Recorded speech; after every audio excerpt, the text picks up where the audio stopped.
Twins look to take another series from the Cleveland Indians with a win tonight in Game 2 inside Progressive Field.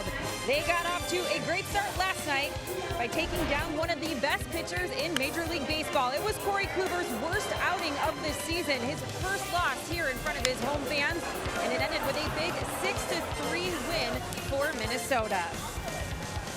Welcome to Progressive Field, everyone. I'm Audra Martin. Yesterday's matchup had pitcher's duel written all over it. Kyle Gibson certainly held up his end of the bargain, and surprisingly, Corey Kluber did not. He gave up 4 runs in 5 innings, the shortest outing of his season, really the worst outing of his season, and it ended with a couple of streaks coming to an end. Kyle Gibson finally got the run support he was missing, picking up his second win of the season, his first since the start of his season. Corey Kluber's 4 earned runs were the most he'd given up in 26 consecutive starts, and the big inning that got it done included a walk to Eduardo Escobar. Until then, he had faced 179 batters without giving up a free pass.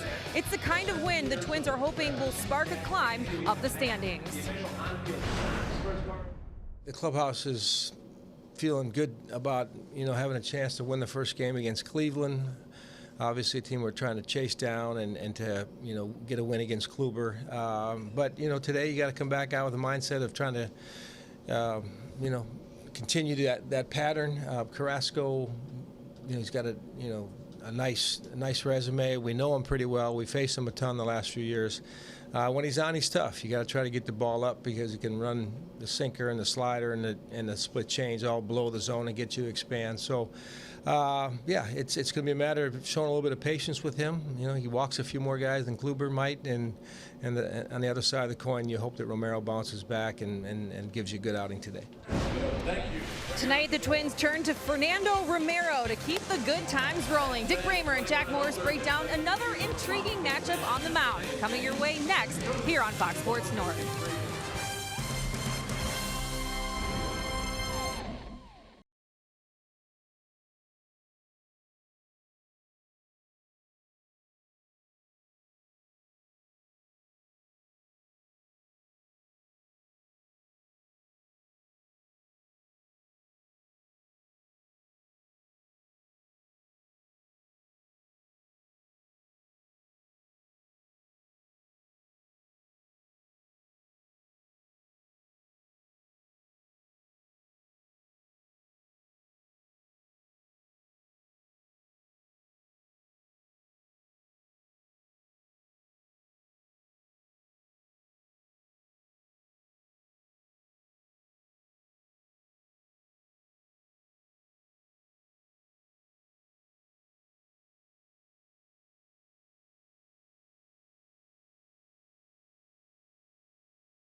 By Century Link, connecting you to the power of the digital world.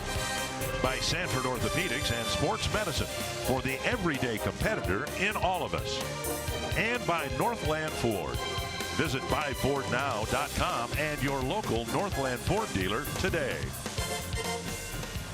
Lately, the Twins have had a higher winning percentage at Progressive Field than Target Field. The Twins have won 7 of the last 10 games here between the Twins and the Indians. They'll go for another win here this afternoon. And we welcome you to Cleveland. A beautiful day weather-wise. Dick Bramer along with Jack Morris. The Twins with an impressive win last night.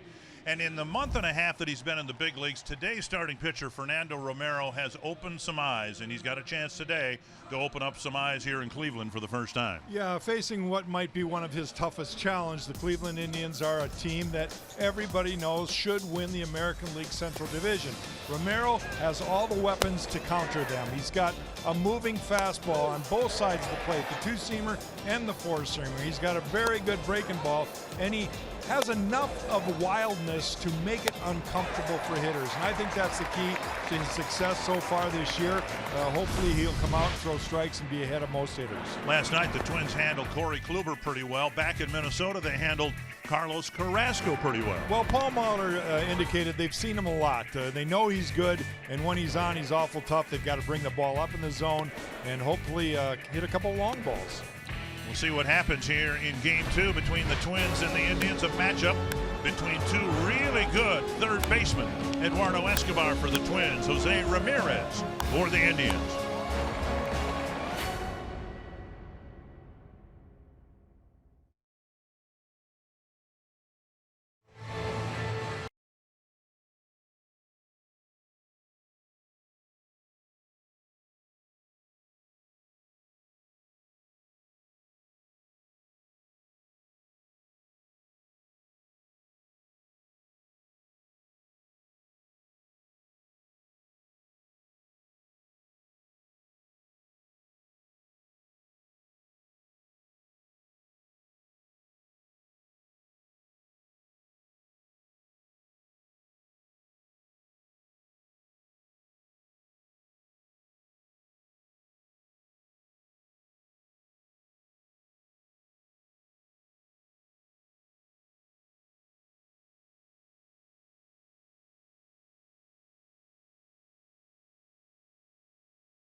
Way back and gone. Rosario's with another home run. Escobar's hit another one. A walk-off home run for Rosario, his third of the day. And Eddie Rosario continues to punish the baseball. A home run and a double and a lineout in last night's game. And he and Eduardo Escobar have combined to kind of keep this Twins team afloat offensively. Paul Molitor hoping that the success that the Twins have had in the past here at Progressive Field and so far this year against the Indians will continue. So more important series for the Twins than the Indians, obviously, given the standings. And the Twins batting order for Game 2. Joe Mauer in the leadoff spot. Then Rosario and Escobar, Morrison, Dozier. Robbie Grossman gets right field. Max Kepler in center. A-Ray Adrianza and Bobby Wilson. And today's starting pitcher stats are brought to you by Home Furniture. Carlo Carrasco, you see the numbers on the year. Pretty good year so far. He's making his 15th start, coming off 2 wins in a row, so he's looking for his 3rd straight win. Twins knocked him out early in Minnesota a couple weeks ago. 3 2/3 innings, 6 earned runs. Bauer in the box, and he takes strike 1. Joe for 4 in the game last night. 4 ground balls to the right side. Got through the game, he told me, in good shape, no issues. What did you just say? 4 ground balls to the right side? Yes. Well, that explains something. Outside, 1-1. I saw Joe today taking batting practice, and I don't know as though it was anything out of the ordinary, but he was definitely trying to hit the ball the other way. Kluber, short start last night, just 5 innings, and then he was out here today playing long toss. There's a ball line to center. There's nobody there. And finally cutting it off on the second hop is the center fielder Naquin, and Mauer's aboard with a leadoff single. He's had some success against Carrasco, 12 for 40 coming into the game. Well, let's look at the location of the pitch. It's going to be a fastball, a little sinking fastball down and away, and Joe usually takes that ball to left field, but for whatever reason, he's starting to pull the ball a little bit more, shoots it right up the center. And like you said, they had to shift it to left center, so easily a base hit for Joe. And it'll bring up Rosario. Hammered the first pitch he saw from Kluber last night for his 15th home run of the year.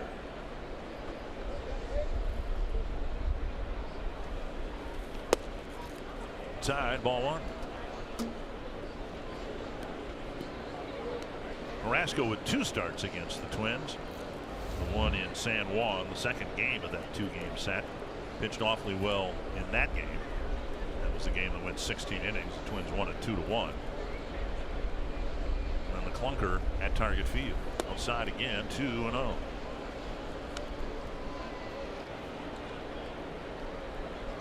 Eddie's been swinging a hot bat here for quite some time, and I think he's just so comfortable right now. He's seeing the ball, and these are the type of moments, the type of months that he's got to lock it in his memory bank so that he understands. I think he's starting to get it. And when a player like a Rosario or a Lindor or some of the young players with a lot of talent finally have it click in, and they have it for a prolonged time, I think it has a tendency to stick for a career.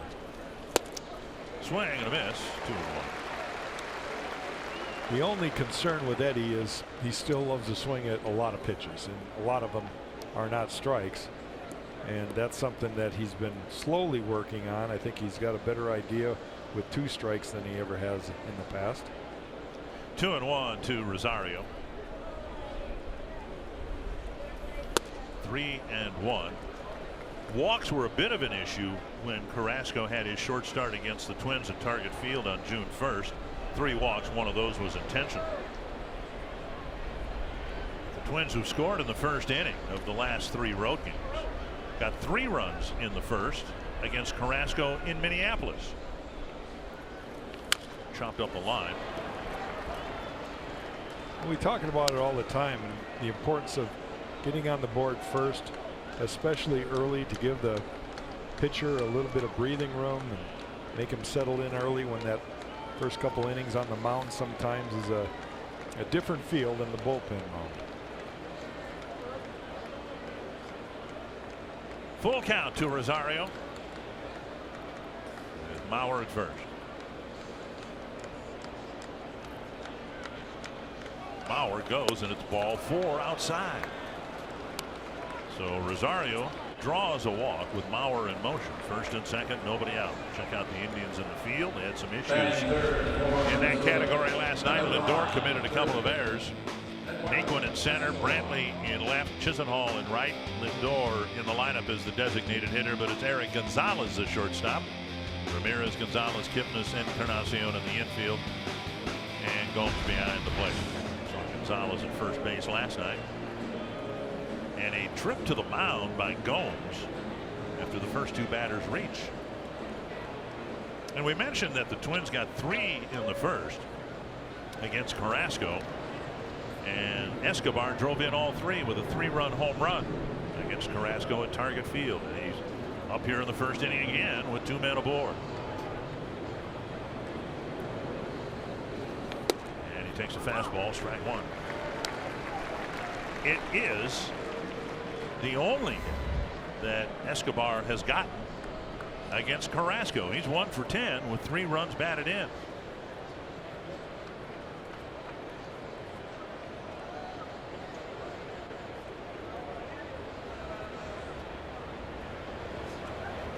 Down in the dirt. Combs with a nice block, 1-1. Well, he's scattering the baseball a little bit early in this game, and of course Escobar, we talked about Eddie Rosario and how both of these guys have been carrying the load offensively for the Twins, and in part because they're getting good pitches to hit. Eduardo knows the importance of early runs, and he'd love to get a hit here, but he's going to be patient enough to get something he can handle. Inside 2-1. That's a good eye right there. Paul Molitor talked about it, about how the Twins are very familiar with Carrasco. And boy, you'd like to think that the at-bats would be better against somebody that you have seen an awful lot of. 2-1 to Escobar. 3-1. Morrison on deck. Again, being patient at the plate. It's something the Twins have to do more of. Keep the wheel moving. Allow the guy behind you to maybe pick up the slack if you don't get something. 3-1 now. Escobar's got a chance to put the ball right where he wants it. Otherwise, you can take a pitch and still go 3-2. A drive to right center field and deep, headed to the gap. And it one-hops the wall. 2 runs will score. And Escobar drives in a pair in the first inning. He's been amazing. He really has. He works the count to get in his favor. Then he gets the pitch he wants, drives it to the gap. Twins on the board again. 4th time in a row. 4 games in a row that the Twins have scored in the first inning. Carrasco walked Rosario. That's not the easiest thing to do. And then he fell behind Escobar, who made him pay with a 2-run double. And the Twins caught a break with the first hop hitting the yellow line on the very top of the wall, staying in the ballpark. Otherwise, had it bounced over, only 1 run would have scored. And now here's Morrison. Inside, and may have hit the umpire and bounced back in front of the plate. That hit Morrison. So Carrasco hits Morrison. He's faced 4 men and hasn't retired a man. And now pitching coach Carl Willis is going to go out and try to console his pitcher. Well, we talked about it in our pregame segment. See where this ball hit him. It hit right at the top of the foot, and then the ankle maybe, and then was blocked by Gomes. So 2 mound visits before the game's first out. Jim Wolf is behind the plate. He's going to break this up here. Since his short start in Minnesota, Carrasco's been brilliant. 7 innings, 1 run allowed against Milwaukee, and 7 innings, no runs allowed against the White Sox. And now this. Yeah, he only allowed 2 hits, struck out 11 White Sox hitters in his last outing. Here is Dozier. Hit a 2-run home run in the ball game last night. His first game in a couple of years, hitting 5th.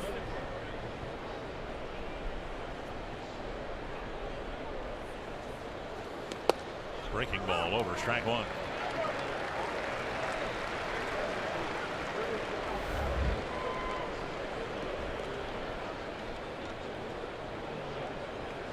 Ten home runs for Dozier, 9 of them on the road.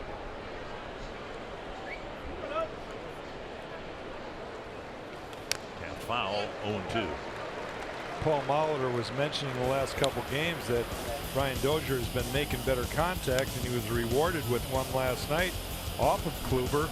First home run, first real good hit in quite some time for Brian Dozier, and I'm sure he felt the weight of the world was off him after that hit. Maybe that'll allow him to relax here today a little bit and maybe spray the ball around a little. 0-2 to Dozier. He slaps it foul, breaking ball, and effectively fights it off. Yeah. Defensive swing there, protecting the plate. 3 home runs in 32 at bats against Cleveland's starting pitcher. It's an admirable trait, isn't it, for a team to be greedy in a situation like this? You've already got 2 on the board. Well, you're playing the team that's winning the division, and you need to make up ground and win a series. So keep adding on. Pretty good pitch right there. A strikeout, first out of the inning, and that'll bring up Robbie Grossman. Well, let's go talk about the Peach Ranch for the win. And Carlos Carrasco, I mentioned earlier that we need to hit a home run off of him because in 90 innings of work this year, he's given up 11 home runs, and 20 of the 40 runs allowed in those games have come because of the home run. He's 5-0 in 6 starts where he hasn't given up a home run. So let's get a home run. We'll see if Grossman can get one. Takes a strike on the outside corner.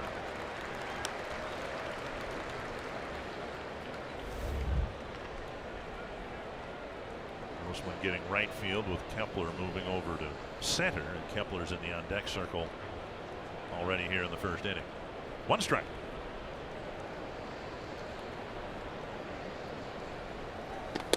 And now a ball.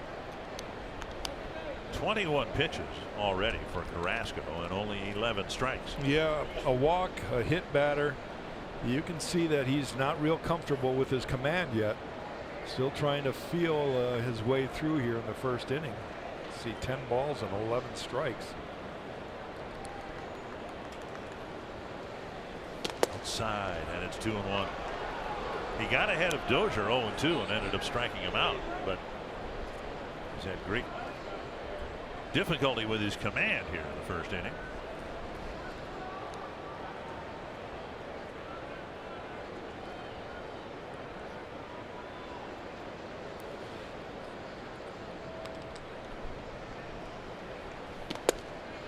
Outside corner 2-2. A lot of off-speed stuff. That might have been the gist of Carl Willis's lecture on the mound. Mix the pitches up here a little bit. A couple of fastballs were hit pretty hard. I think that's the tendency of a lot of young pitchers is when they're struggling, they throw the fastball because that's their best pitch and they throw it over the plate. And a foul tip. Grossman stays alive just barely. Gomes got some leather on that, I think. Yeah, the crowd thought it was a swing and miss. They all were cheering. Went down into the dirt. Yep. Yep. So another 2-2 coming.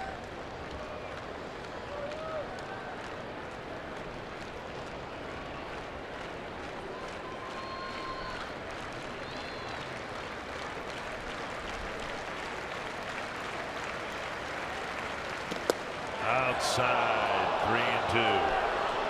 Some speed at second, and Morrison runs better than you might think. He's a big man, but he moves pretty well. Left-handed batter up there. You wouldn't expect the runners to take off here. And with Kepler on deck. Full count to Grossman. And it's fouled back. And the pitch count continues to mount. 26 pitches already. Top of the first. And that's exactly what you want to do if you're a Minnesota Twins fan. You want the team to really have that pitcher work in the early innings. Pitch count's such a big part of how long the starting pitcher goes. And Twins in the last 4 games have put some runs on the board early, and that's a good sign.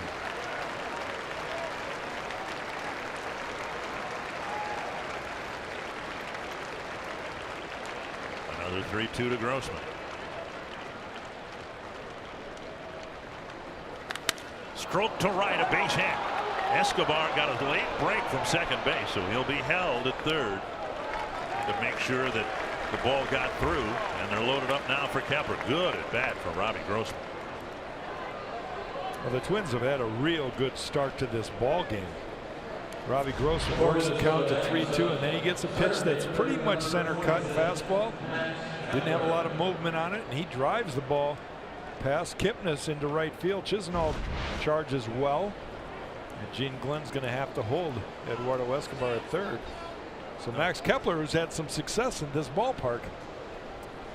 Time called. Robbie Grossman needed a little extra time at first base, I believe, is why we had time called. And here's Kepler with the bases loaded. He's due. He's due to hit a ball hard somewhere.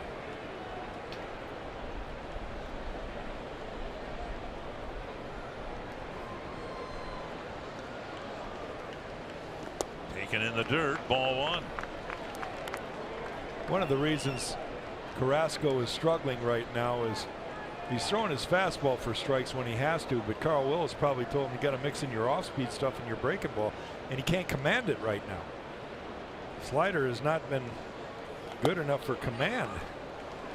There's a fastball for a strike, 1-1. Kepler with a good take, a pitch down and away.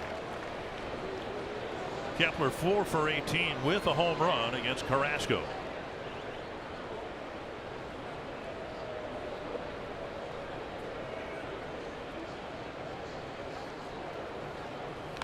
And foul, 30th pitch of the inning. Good breaking ball there. 1-2. So he gets ahead of Max Kepler.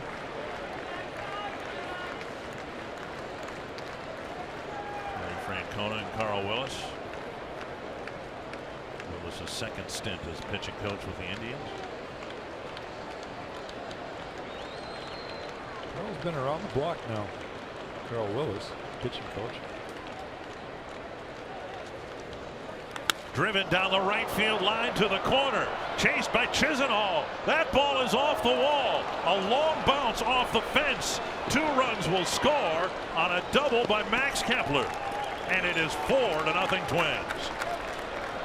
Well, we just talked about how Max Kepler was due to drive a ball. The ball wasn't hit tremendously hard, but it had good carry, and he hit it in the perfect spot. And again, the base runners had to wait to see if maybe Chisenhall was going to get to this ball. You see it's a breaking ball. Kind of hits it off the end of the bat, not really on the barrel head, but he gets good carry down the line. All runners are kind of waiting to see what's going to happen, and then they take off. Fortunately, you see the big bounce it takes off the wall, and that scores a pair of runs. Kepler at second base. 2 more in scoring position. Still only 1 out, and Adrianza will bat. And they're starting activity in the Cleveland bullpen here in the first inning. Adrianza drives one deep but foul. He hit that a ton. 1 strike. Well, the Twins jumped on Kluber yesterday for 4 runs. Today already in the first inning, 4 runs off of Carrasco with 2 more out there. Only 1 out. Infield drawn in for Adrianza. Taken in the dirt and blocked nicely by Gomes. 1-1.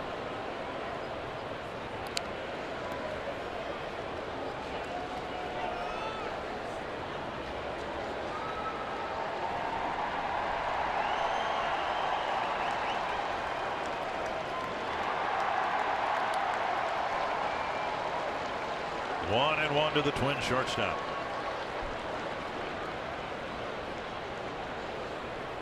Grounder right side. Nice stop by Encarnacion. He comes home. Out at the plate. A heck of a throw by Encarnacion.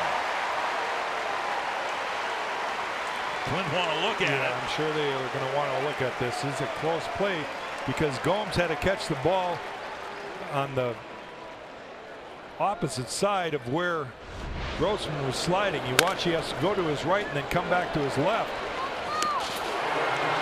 And I don't know. We got to. Hopefully, we'll get some better looks at this one. It's you've got a 4-0 lead. And Carrasco covering the bag and to dodge the throw. There'll be no challenge in part. I mean, I don't know how close it looked, but the last thing you want when you're leading 4-0 is to burn your challenge in the first inning. First and third, 2 down. And here is Bobby Wilson.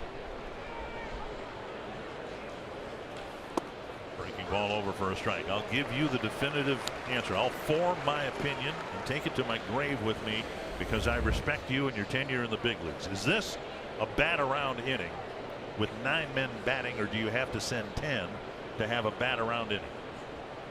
Oh, 9 guys. There's 9 players. They all go to the plate. It's a bat around inning. It's my original opinion. The real question, the real key to that question is around. Okay.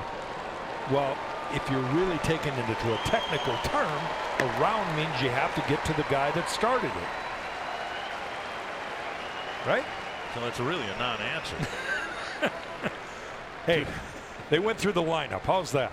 2 strikes to Wilson, trying to keep the inning going. Andrianza takes off. It's a called 3rd strike. 9 men bat, and the most important thing, 4 of them score. And the Twins jump out early.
A 2-run double in the first inning here this afternoon, and Terry Francona has seen his team lose to the Twins 4 straight times, and now right away, right out of the chute, they're behind 4-0.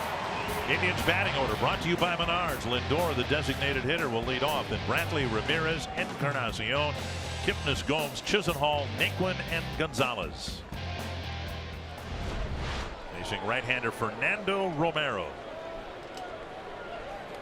Fastball outside, ball 1. Today's starting pitcher stats are brought to you by Home Furniture. You see that Fernando Romero is making his 9th start of the year. He's been really good when he's good, and he had a couple hiccups on the way there, and that's going to happen to young pitchers, but I really like this kid. Plus, high velocity fastball that can go both ways, 2-seamer, 4-seamer. Tap foul. And now he's got a 4-run lead to work with, so he should be attacking. You know, we made a big deal last night, as we should have. Kluber had gone 26 starts without allowing more than 3 runs. And so far, Romero has done that only once in his introduction to big league baseball. His start in Kansas City was bad, an inning and 2/3, 8 earned runs. 1-2 to Lindor, and a ball driven deep to right center field. That's up and gone, and Lindor puts the Indians on the board right away. Got ahead of them, but Lindor hit his 16th home run of the year. Well, I was noticing something. Lindor goes down and gets a pretty good fastball right there. He had to reach across the plate, but he drives it with authority, and that's his power side, his left hand. Let's see the location of the pitch. Look at the sink on that pitch. And the way he went down to get it, so that generated some serious power on a ball that's not that easy to hit. But Fernando Romero came in after his warm-ups in the bullpen and came into the dugout, and he had to sit for a long first inning in the dugout. And I always said, especially for young pitchers, If you're a visiting player and you're going to pitch the bottom half of the inning, your team gets to hit first, stay in the bullpen. Because of those long innings, you might have to get some extra work in. Morrison to the bag. We've got a bit of a change here from our lineup. Because Morrison is at first base. And I had Joe Mauer as the designated hitter. We don't know what was announced, but we assume that this was the lineup handed to the umpires. When earlier it was Mauer as the first baseman. Here's the Northland Ford defense. Kepler in center, Rosario and Grossman the corner outfielders. And then Escobar, Adrianza, Dozier, and Morrison the infielders. Wilson behind the plate. So we will assume that the lineup was changed for whatever reason. Well, Mauer singled and scored, but there wasn't any event or anything that might cause him to come out of the ball game, we don't think.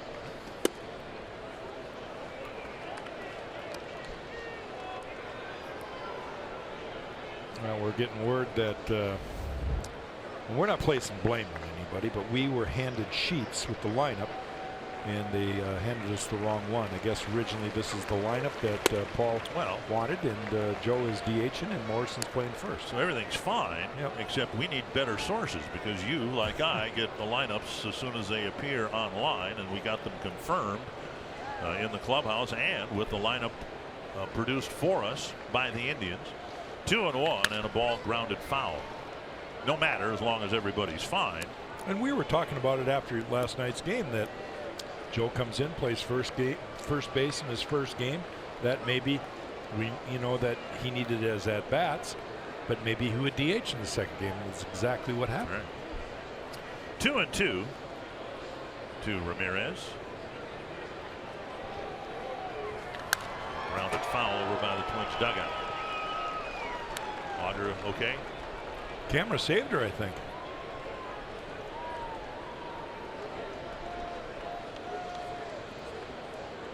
Tony Leo, trainer. They both have great hands. I tell you, it's, between that and maybe that camera, nothing was going to get by him. Basketball, they have a term called the triple threat position, where you can dribble, pass, or shoot. Tony Leo. Look, I don't know what the baseball version of that would be, but there are a lot of things that he could do from the position he was in. And one of them is just move over to the bench. Well, you and I would grab a beverage and kick our feet up. Another grounder foul. Oh, my. And Audra got out of the way. She might need a mitt. And she picked up the ball after there. Talk about it, Audra. What do you see there? Is it a good spin or what? I really hate sitting down here. I don't know if you guys remember last year I got drilled with a line drive foul ball, so I think I might move too. We need a net for you. Driven to right. There goes another one. And the Indians go deep twice in the first inning. It's 4-2. Lindor and Ramirez have both become more prolific home run hitters, and they both reach Romero in the first.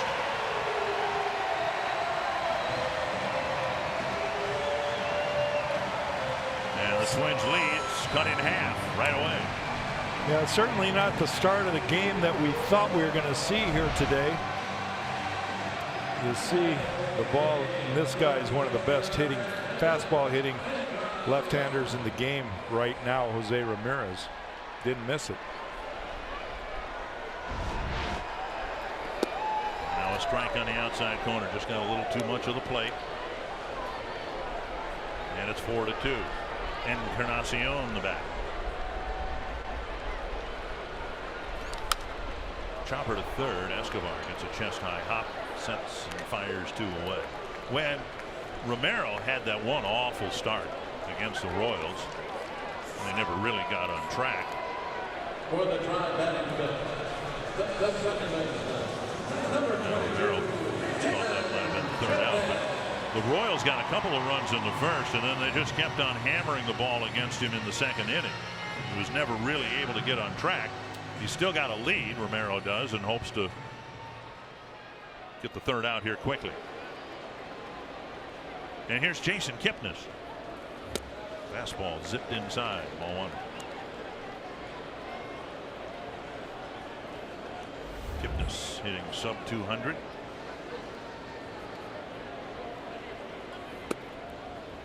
One and one. Romero relies trying on that fastball, and we've seen it at times 97, 98, but we've seen 96 a couple of times here today. That's plenty hard, plenty fast.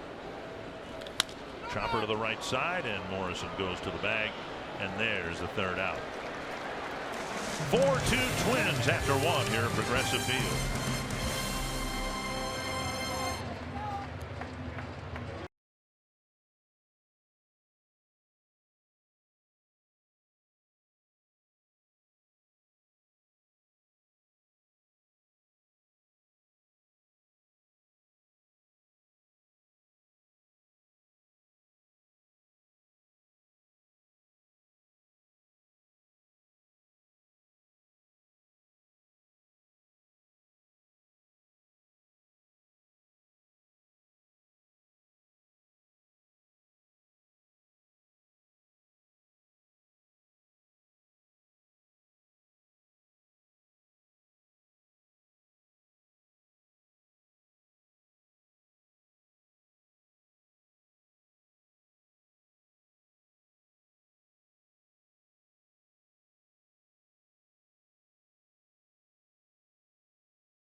Couple of injury updates. Irvin Santana threw his first bullpen session since that setback yesterday afternoon. Paul Molitor says it went really well, so they are comfortable moving forward. He'll have another session on Tuesday, but he has not started to throw that slider off of the mound just yet. Byron Buxton flew back to Minnesota today, and from there he'll head to Rochester for a rehab stint that will start on Tuesday. The good news, Buxton says the pain is finally gone in that big toe, and it's been gone for a few days. Guys. All right, Byron very much wants to get back on the field, but he's got to work on a few things in Rochester. Here's Joe Mauer leading off the second. When your leadoff batter is leading off again in the second inning, that's a good thing. And he takes strike one. We'll see what the Twins can do. If not score runs, at least make Carrasco toil again here in the second inning. Get his pitch count even further up. One strike to Mauer. Look out! Oh, off of Carrasco. Oh my. It looked like it got him in the arm. Yeah, it's his arm, somewhere in his arm. A bullet off the bat of Mauer. He's been hit a few times in his career. You can measure these things now, and it came back to him at 99 miles per hour. Mauer's retired, but that's hardly anyone's concern at this point. A breaking ball, and it got him right near the elbow, it appears. Below the elbow, maybe in the forearm area. Ouch.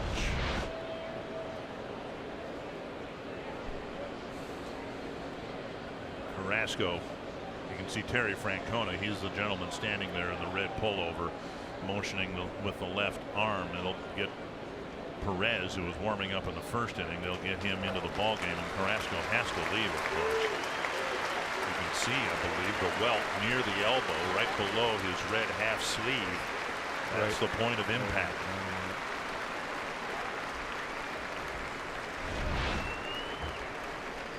Well, we keep showing you this, but this is right on the elbow, right in the meaty part, not on the bone itself, but no. It's probably a sick feeling for a hitter too. You're doing your part. You're doing what you're supposed to do. driving the ball back up the middle, but you never want to hurt anybody. And you know, not much Carrasco could do at that point. He wasn't in a fielding position to get his glove up and defend himself. He was kind of spinning off. A lot of pitchers do that today, and mostly the power pitchers, because they're generating a lot more torque. You know, you don't see the Greg Maddux and Jim Kotz who just square right up as soon as they throw the ball anymore. Joe is the designated hitter, and wouldn't surprise me at all if after the half inning or at some point later on he makes a trip over to check on Carrasco. He's hit 2 hard line drives to center field. Perez will get as much time as he needs to warm up, so we'll take a break.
Brand in the Twin Cities. By Grant Casino, the best stories start here.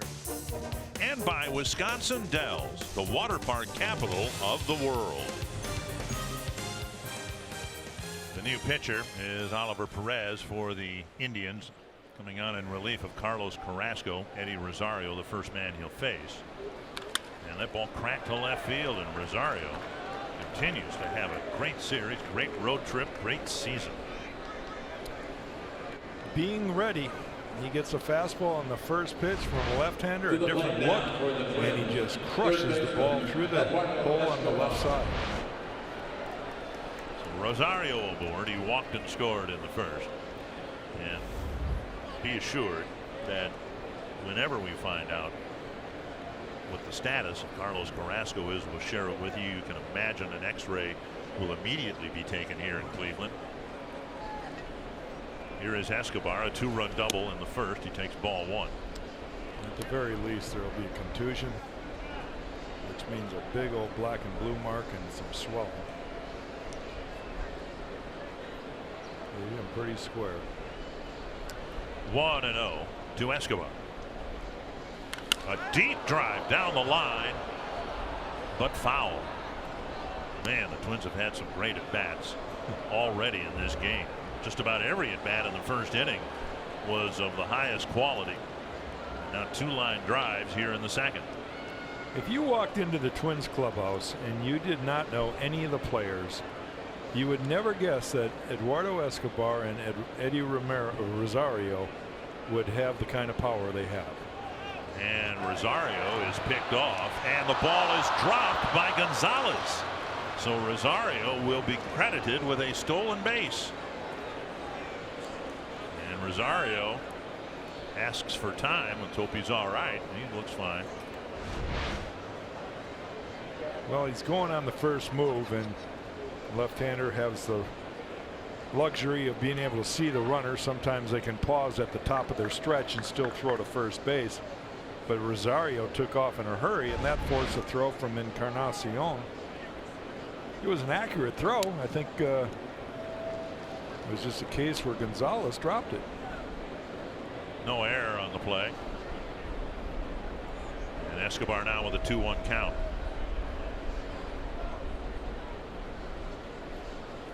Driven hard to center field. And making the catch is Naquin. Another bullet for an out. We'll bring up Morrison. Sometimes when you're swinging well, you still make outs, and you hit the ball as hard as you do when you get your hits. A great swing on a ball away from Escobar, but it produces an out. And now Morrison, who was hit by a pitch and scored last inning.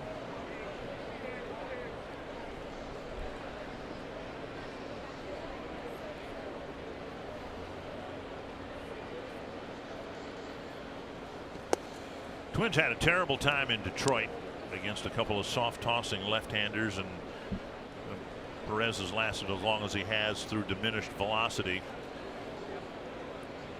You could say they had professional at bats only in the sense that they still got paid, but they were futile at bats against Blaine Hardy, Matthew Boyd, and so they'll have a challenge here with Perez trying to continue to have good at bats. So far so good. Rosario with a line drive single, and Escobar drilling the ball to the center fielder. Well, one thing that Boyd and Hardy had going for them is they were locating on both sides of the plate with all their pitches. Morrison with a drive to center field. Going back is Naquin. That ball's high off the wall. Morrison will go to second, and he is there with an RBI double. And the Twins are hitting everything hard. The only ball put in play, remembering that 2 of the outs in the first inning were strikeouts, the only ball put in play that has been turned into an out or was in the first inning was the hard ground ball that Encarnacion turned into an out with a nice play at first base. Just barely. 6 inches from a home run. Now Brian Dozier, who went down swinging his first time up.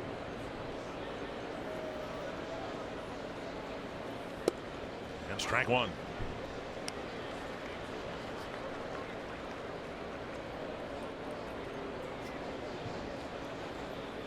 Well, they're adding on.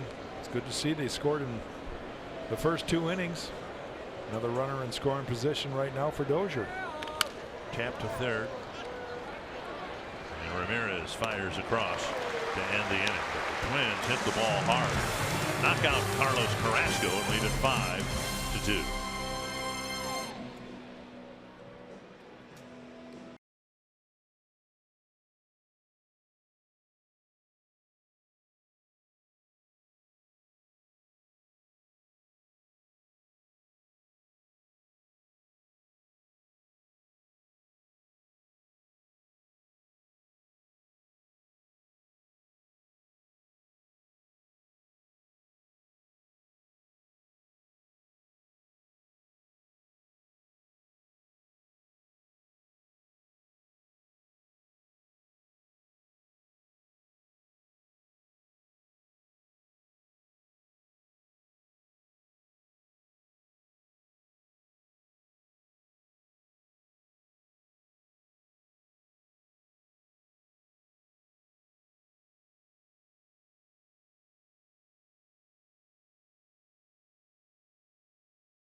It is last night's starting pitcher, who was brilliant again, Kyle Gibson, which is inside to Jan Gomes, ball one. Kyle, you know, you got some run support finally last night, and nothing you can do to control that whether you get it or not, but it has to feel good to be able to get some run support for a change. You know what, it always does. You know, even when it's 1 or 2 runs, it's not a big deal either. You know, for me, it's just trying to give the team a chance to win, and like I've told you guys before, sometimes that looks like 6 innings and 3 runs, and sometimes if you give up 1 or 2, the team doesn't have a chance. You know, thankfully we got to Kluber last night, and the guys gave Garv and I some room to work with. Gibby, I don't know if you're aware or not that the guy you're talking to used to tell his teammates he's never lost with 10, so if you need to win, just get a bunch of runs early. And I will help you with the fine art of teaching your team to score you runs. You've pitched well enough to maybe win 8-9 games this year. I've been told that I need to take him out to dinner more. I need to take him to Fogo de Chao more, because that seems to work. I've had some suggestions, but maybe I'll just throw that out early for him. What did you have working last night that you felt so good about? I thought you had great control like you've had here recently, but pitching against Kluber, you know you're not going to get a lot of runs typically, and you went out there and matched him the first few innings with some really good stuff. Yeah, you know, Jack, as you know, you try to not think about it too much. You try to worry about the guys in the box and not what the other guy's doing. It's always good when you put up, you know, a run or two early. You know, sometimes that's all you get against Corey. So when we got the run early and then we kept pouring it on, that was good. But you know, really, we talked before the game about their approach last game, and they really did a good job of laying off sliders and making me throw fastballs. And you know, they took a couple fastballs in the zone the last game that I really thought they should have been swinging at. And so we talked a little bit and said, hey, let's throw some fastballs. And I shook to some fastballs there in the first couple innings, and I laughed at Lance there early on. I was trying to do my best Lance Lynn impersonation, and I threw 3 off speed in the first 28 or 29 pitches. So you know, it was just a pitch that I had a lot of confidence in at the time, and you know, they hadn't put a good swing on it yet there in the first couple innings. So you know, Garv and I just decided to keep throwing them. One of the things that I've noticed, Kyle, and it really was your game against the Yankees, that your breaking ball has been so much better here as of late.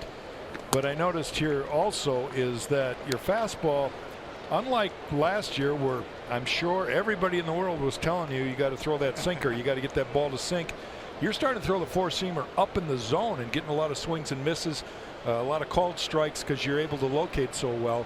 Is that something you're observing through Jake Odorizzi, or is that something that you've just been more aware of? Yeah, I think everybody. You know, I think, you know, watching these guys and watching how guys use their fastball is something you can always learn from. And you know, Jack, you know that once you figure out how your stuff plays, it makes it a whole lot better. And I don't know that I really knew how my 4-seamer played in the zone and out of the zone, and I never really was very good.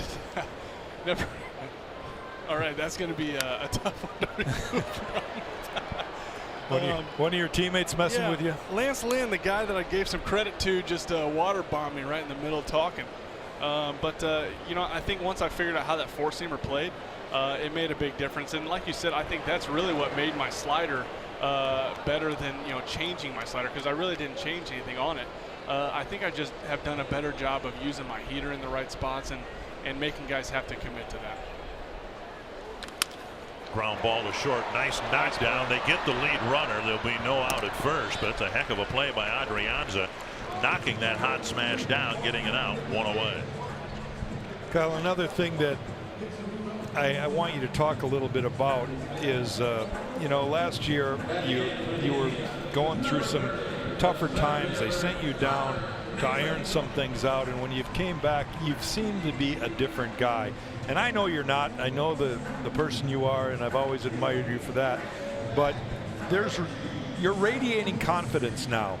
Talk about that. When you take the mound, it's almost like you know you can throw the ball where you want, when you want, and that's got to be a whole lot different feeling than what you've gone through in the past. You know, when I got called back up, you know, and then I'll go back to when I got sent down. But when I got called back up, for the first time in a while, I had a feeling of certain sequences that I knew the hitter wasn't going to swing, and I just had a lot more confidence in my stuff. And I think some of it was when I got sent down, just the anxiety and the pressure of kind of wondering when it was going to happen. You know, there was, you know, 2 or 3 weeks where I just wasn't throwing the ball well at all, and I knew that I had options left, and I knew that the team had a chance to win, and I was really the only guy not getting it done. So, I was almost waiting for that moment to happen. And then when it did, it was almost like a breath of fresh air. Okay, let's get started, working on a couple things I need to work on. And, Thad and Derek sent down some really interesting information about when I throw my fastball in the zone. And I think that was a really big building block for me to figure out, okay, when I throw my sinker in the zone more than 50% of the time, a lot of good things happen.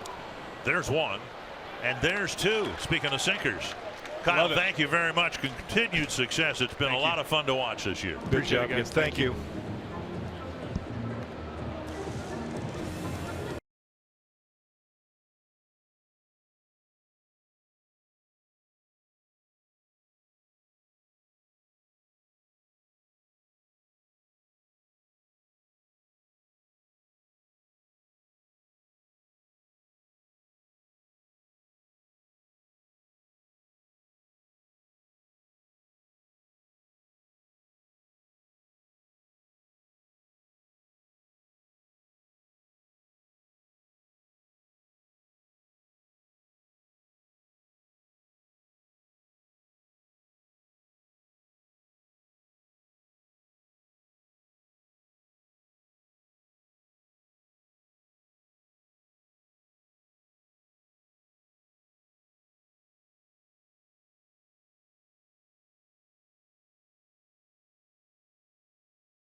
Home run challenge. Every home run in this game raises money for prostate cancer research. Since June 1st, $2 million have been raised in the challenge, and you can make a pledge by going to homerunchallenge.org. In addition, the Twins will donate $10,000 for each home run hit by a Twins batter and $1,000 for each strikeout recorded by a Twins pitcher this week. One strike. Robbie Grossman now hitting right-handed against Perez. That ball hit to the right field corner. And drifting toward the corners, Chisenhall makes the catch one away. One down, and that'll bring up Kepler. Perez, the first reliever used, but he will not be pitching too deeply into the ball game. At least you wouldn't think. 6 games pitched, and only a total of 4 innings pitched. Well, you see Zach McAllister up and throwing already, so you're probably exactly right. He might be limited to this inning, or maybe another left-hander. Who knows? Kepler, and then a switch hitter and a right-handed batter. We'll see how long they want to go. Potentially see a move after this at bat. 1 strike to Kepler, a 2-run double in the first, and now outside. Well, you see Perez out there doing his Louis Tiant invitation. He's looked at center field. He's done all sorts of funny things. He paused his last time with the last pitch to Grossman, just like that right there. Kepler pops it foul, and Ramirez has no play.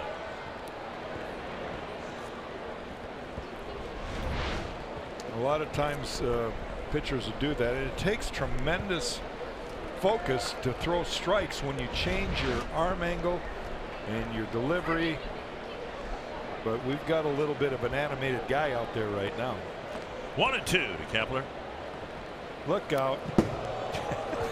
What'd you say? When you change your delivery, it's hard to retain your release point? I've always said this tongue-in-cheek, okay, and I don't mean it personally, so if Oliver gets this back to him, I want him to know it's nothing personal. But anytime you see a guy doing all sorts of funny things on the mound, just because he usually doesn't have a lot of confidence. Jammed Kepler and a weak ground ball to Kipnis for out number 2. And that'll bring up Adrian. Now I know that wasn't the case of Louis Tiant, and who's our guy now with the Giants, who pitched for Kansas City? Johnny Cueto. Johnny Cueto does a lot of that stuff too. And both those guys certainly are confident guys that can pitch. But there's also a lot of other guys who imitate them that aren't quite the same. Here's Adrianza. Reached on a fielder's choice his first time up. Came up with runners at second and third, only one out. He hit a pretty hard ground ball to the right of Encarnacion, who made a nice job making the catch and then throwing from his knees to get the out at home. Look out. And Kipnis makes the catch. And Perez has a quick third inning.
To get a nothing falls but raindrops Buxton bobblehead presented by Pentair.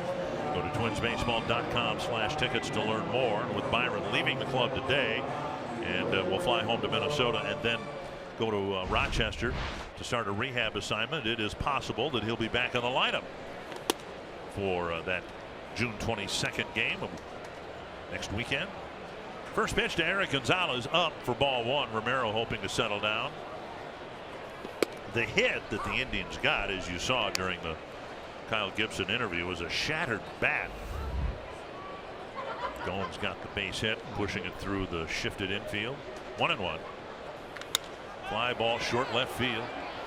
And Rosario calling for it. One away. And now Romero, 2 home runs aside, is giving up just soft contact apart from those 2 home runs.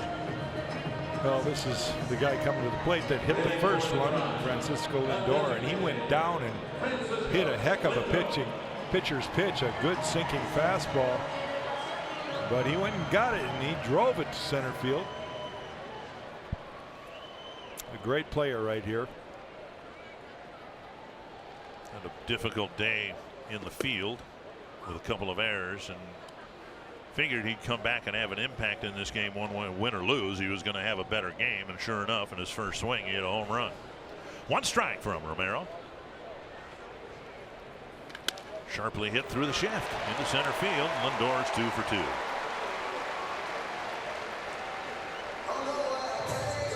He's hit a couple fastballs. He gets another one here. See the location. They want to come in, and the ball sinks and tails right back over the heart of the plate. And Lindor, that's where you've got to throw the 4-seamer. If you're a right-handed pitcher, you don't want that 2-seamer in that situation because it tends to tail back over the plate. Unless you're going to try to throw it right at the hitter and then catch the inside corner. Runner at first, 1 down, and now Brantley grounded out his first time up. This is the 6th time out of 9 starts that Bobby Wilson has caught Romero. And I talked with Wilson before the game today about Romero, and he said, you know, he's a really tough guy to catch. which in Wilson's mind would make him a tough guy to hit. And I think we've seen in most of his starts he's been just that. And a fastball for a strike. I wasn't there on that conversation, but I think what he's really referring to is that he has so much movement with his pitches that, and he doesn't have the perfect command yet, so that he can't just close his eyes and give him a target and have the ball go there. He's got to be on his toes almost every pitch. Roller through the left side of the infield. And the Indians have 2 hits here in the 3rd inning. 2 runners for Ramirez, who homered his first time up. So much was expected of Lindor to be a star, and he is. Less was expected of Ramirez, but he keeps getting better and hitting more home runs, 21 of them now on the season. Those 2 guys are really the heart and soul of this team, in my opinion. Michael Brantley's certainly a plus. He just got his first hit of this series, and he's a guy that has always been one of my favorites, a real pro's pro. Now Romero's got himself a situation to get out of here in the top or the bottom of the 3rd. Got a double play to wrap up the 2nd inning. Just the 4th ground ball double play he has induced.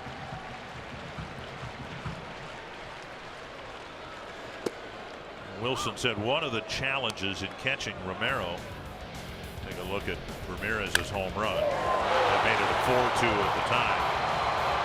That was like batting practice right there. The ball was right over the middle of the plate, and he swung like he was going to show his buddies how far he could hit it.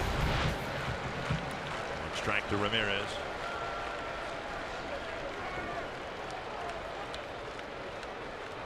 Long hold.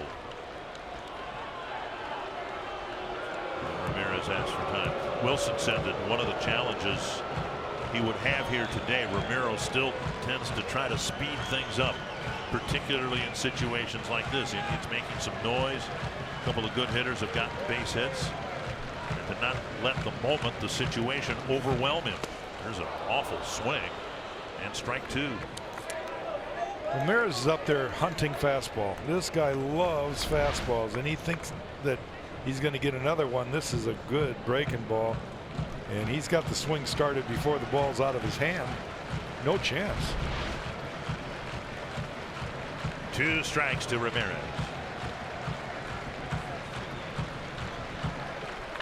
Sharply hit. Morrison, low throw, dug out beautifully by Adrianza. On the bag, they get the force out. Out number 2, runners on the corners, and that's a heck of a play by Ere Adrianza. Well, sometimes you got to help out your teammate. You need that run at second, or excuse me, you need that out at second base. Morrison does a nice job of getting to the ball and getting rid of it quick, but oh boy, that's a tough one to pick. And if that ball gets by him, there's going to be not only 1 run scored, but nobody out recorded. And I think very likely 2 runs scored. Well, you got Rosario who's charging in there. He's going to be the backup man there, but 2 on, 2 out. Here's Encarnacion, and now he represents the tying run. Big home run cut. A fastball and strike 1. Those are the kind of pitches that gives me nightmares. Still? Yeah, because well, in my day and age, when I threw them there, they never were fouled back. They went way up beyond where you want to look. Second deck at Tiger Stadium. Here too. Anywhere. 1 strike to Encarnacion. And then 2, Wilson said Romero has a 2-seam fastball. He's got a 4-seam fastball, and he's got the 1-seam fastball, which he has showed us the grip on the baseball where he grips it along the seams. And Wilson says that pitch, Romero has no idea where it's going, and therefore the catcher Wilson has no idea where it's going. It might sink, it might cut, and Romero really can't control it. 2-1. I'm not real sure why you would throw a pitch where you have no idea where it's going. I mean, even a knuckleball pitcher knows it's going to be going all over the place, and he can usually control it to one side of the plate or the other. 2-1 to Encarnacion. Driven to center. And Kepler retreats and makes the catch. A couple of hits, do no damage. It's still 5-2 Twins.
Save big money on all your home improvement needs at Menards.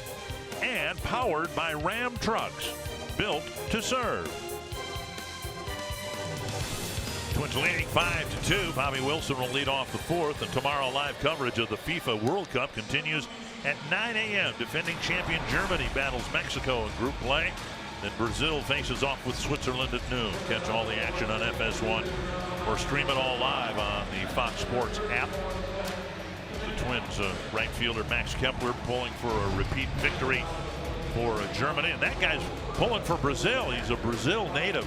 A chance to talk to him at length for the first time this morning. He moved to the United States in the Miami area at age 12. Was like Kepler, a good all-around athlete. Played soccer growing up, tennis like Max Kepler did. Fouled back by Wilson, one strike. Parents in ballet? No, but his dad was a tennis instructor and presumably played the game as well. So they've had similar backgrounds. Max, of course, coming to this country at age 16 after he signed with the Twins. And his parents, both professional ballet dancers. Wilson fouls it back again. So yeah, maybe at some point Gomes will and Kepler will have a side bet for him in case the two teams actually meet in the World Cup. 2 strikes to Wilson leading off the fourth. Twins saw last night the value of adding runs after the first inning. Just outside 1 and 2. And they don't want to fall into the pattern they fell into in Detroit. Well, there's a lot of guys on both sides of the plate that can leave this ballpark, and if you got a couple runs on, if you're Cleveland, you can tie the game with one swing. So Twins need to add on here. 3-run, not really a comfortable lead. Wilson pokes it to the left side. Gonzalez spears it and fires to Encarnacion, 1 away. New Cleveland pitcher is Zach McAllister. The Indians got 4 innings pitched by their bullpen in last night's game, and now most of the game today, because of the Carrasco injury, will be pitched by the bullpen. Well, McAllister has been a part of Terry Francona's bullpen for quite a while now, and he's very aware of what he can bring and when he brings them into the game. Obviously, this game's a little different because Carrasco was knocked out literally by a ball that hit his elbow.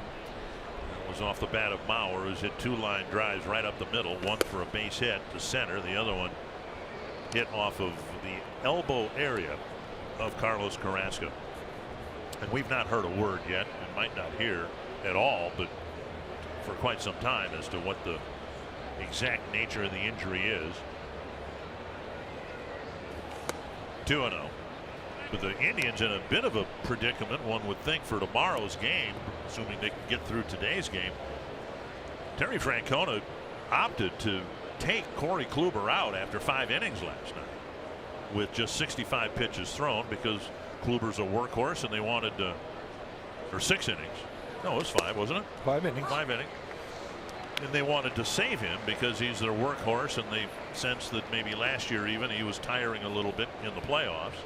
So you understand that, but now you come back and you get an inning and a third out of your starting pitcher the very next day. Yep. You might see a roster move after the game. Yeah, Terry had to use 3 relievers to finish off the game yesterday. Olsen, Otero, and Tomlin. And now in today's game, he's already used Perez and now McAllister. So the bullpen's getting a little bit of work here in this short series so far. Otero an inning and 2/3. Tomlin, who I guess would be their long reliever, pitched 2 last night, unavailable today, one would think. 2-2 to Mauer with 1 gone here in the Twins' 4th.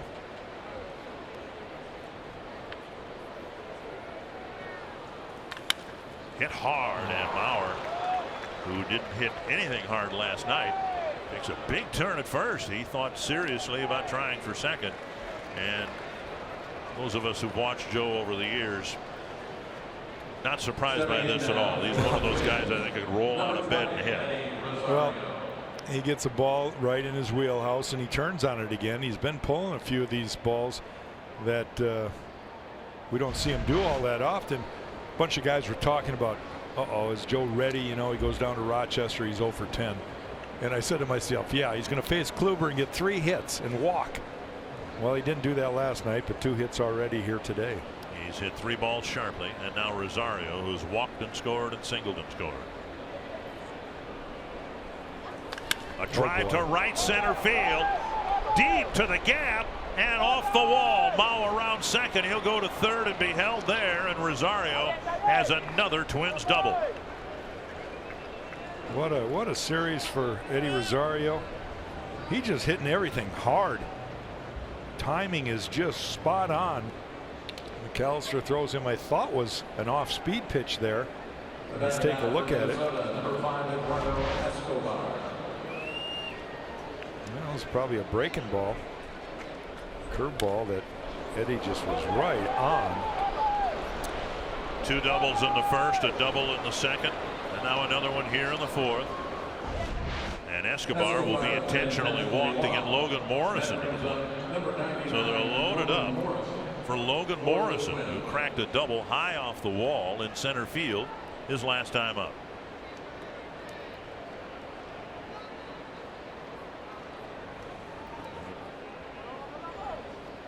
Morrison driving in his 22nd run of the year, nearly clearing the high wall in deep left center.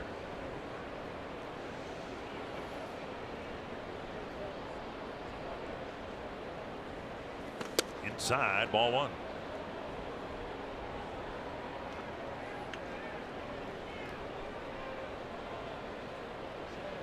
I don't know what it is about the Twins in this ballpark, but it's amazing how they come here with their batting gloves ready to shoot the ball all around. They've hit really well here. I asked Joe Mauer about that this morning. I said, do you like to hit here? He goes, yeah. He says he feels, this ballpark, particularly the wall in left field. He says he's cleared it a few times, but he's got great memories of banging balls off the wall in left field. That's his swing, driving balls to left field. Well, Escobar and Rosario are so hot. Joe said the ball carries pretty well to right center here too, and I think we've seen that in play. Morrison fouls it. Some pretty good breeze actually blowing in from right field, so the double by Rosario, and earlier the double by, not the one by Kepler, but the one by Escobar, might have been knocked down a bit by the wind. Big at bat here for Morrison. Twins need to add on here, and a great opportunity with the bases loaded and only 1 out. Yeah, even if they just get 1, he's got to lift the ball deep enough in the outfield to score Mauer. I think that'll work. A high fly to right. Chisenhall's got a good arm. coming in now, and Maurer is just going to bluff. And now the runners are trapped off. And Maurer is tagged out. A base running mistake by Rosario at second. Joe was just bluffing, and Rosario went most of the way to third before he slipped, and the inning ends. Disastrous base running blunder, and the Twins come up empty.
When the wind knocked a fly ball that looked like it was going to be deep enough to score a run, but then Chisenhall tracking the wind-blown fly ball.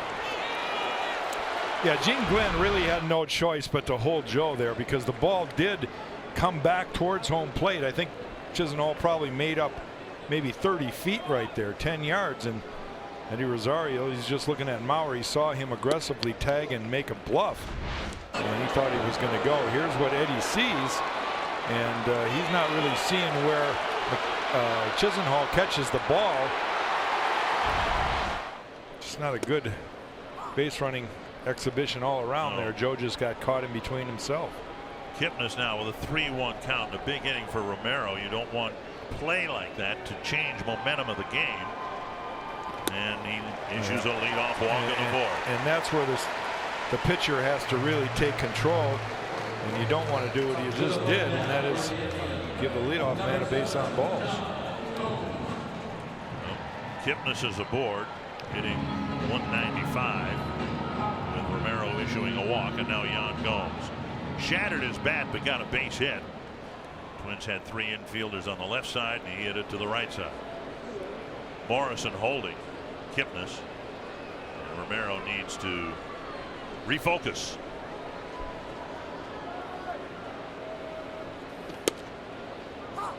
95 down and away on the black. Well, he needs a ground ball here, right at Adrianza.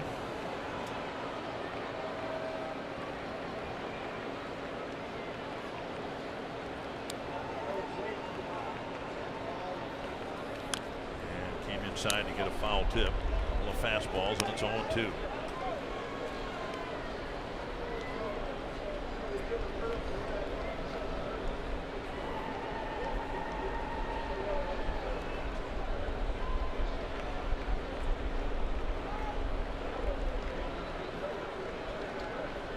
Two strikes to the Cleveland catcher.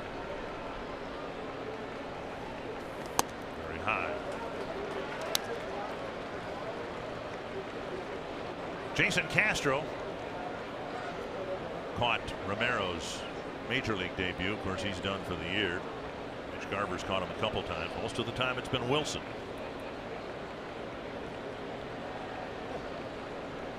1-2. Wilson wants it up, and he got it. Got the strikeout, 1 away. Good pitch right there. Good choice of pitches by the catcher, Bobby Wilson, and then Romero able to throw it where he wants it. You see him move it up in the zone, and he throws it just out of the zone over the swing of Yan Gomes.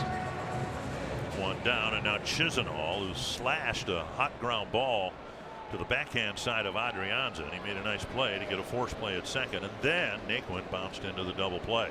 That was a really big play by Adrianza, who's turned it in a couple of nice ones here. Yep. Made a nice scoop on the Morrison throw. Not that unusual, is it? Player starts hitting a little bit, and then makes nice plays in the field, and it almost seems like good play on one side can lead to good play on the other side. What I love about this game is it's never been easy, and it will test your will and your confidence every day, and you have to be confident to play because you're going to experience so much failure, and you also have to have a short memory. Just let it go and take your next at bat or your next ground ball or your next pitch and make the best of it. 1-1 to Chisenhall. I think it's fair to say that Adrianza hit better last year than people thought. He hit 254 in a smaller sample size with the Giants, but he hit 265 last year, and as he's got more playing time, he's had much better at bats. That's not that uncommon. 2-1 to Chisenhall. Driven hard to right field. That's back and off the wall. Played well by Grossman. Here's a throw to second base, and not in time. A ringing double off the bat of Chisenhall, and the Indians have runners at second and third. Well, again, the ball is played very well by the right fielder, in this case Robbie Grossman. Gets the relay off the wall and makes an accurate throw, and first base runner Jason Kipnis has to make sure it's over his head so he doesn't get around second base, and that's going to keep him at third base. But watch Grossman fielded it nicely off the wall and makes an accurate throw to second base. Chisenhall is pretty good base runner. Romero's given up some well hit balls to lefties, and that's not been an issue for him. He's held lefties to a 246 average. He's done better against lefties marginally than righties. Now second and third, 1 down, and Naquin down and in, ball 1. Naquin brought a 9-game hitting streak into the game, and he wrapped into a double play his first time up. Mound visit here, and Erwin Olsen's going to come out also with Bobby Wilson, make sure they're on the same page. Baseball next year, since it is a rule now, going to have to get some uniform placement of the mound visit display. I haven't found it yet here. I'm sure it's displayed for most people to see.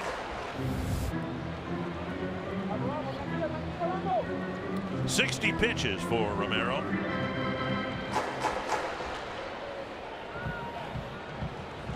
Matt Belisle getting loose. Some well hit balls, and the Indians got 2 hits without scoring a run in the third. Now a walk and a double.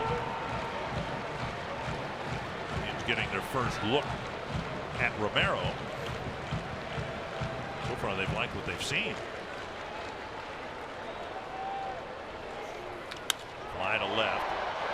Backpedaling is Rosario. Now he comes in. There's the catch. Here's the throw, and there's no chance, and now the runner advances to third. Yeah, and that's the problem right there, is if Eddie would have just thrown to the cutoff man, there's no way that Kipnis would have been able to advance to third. Now a wild pitch, and it scores the 4th run of the game. So sometimes you've got to be aware of how deep you are. Eddie wants to throw everybody out, but he airmails this one all the way to home plate, and that allows the secondary runner to advance.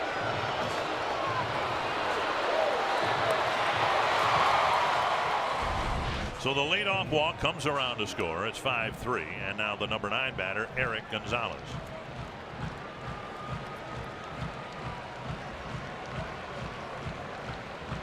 Gonzalez with a fly to Rosario, his first time up. Up and in. So you looked at the top half of this inning and you had to conclude the Twins should score some runs here. And they did not. And now the Indians probably shouldn't have scored a run. Never walked the leadoff guy, but now they've got at least one this inning.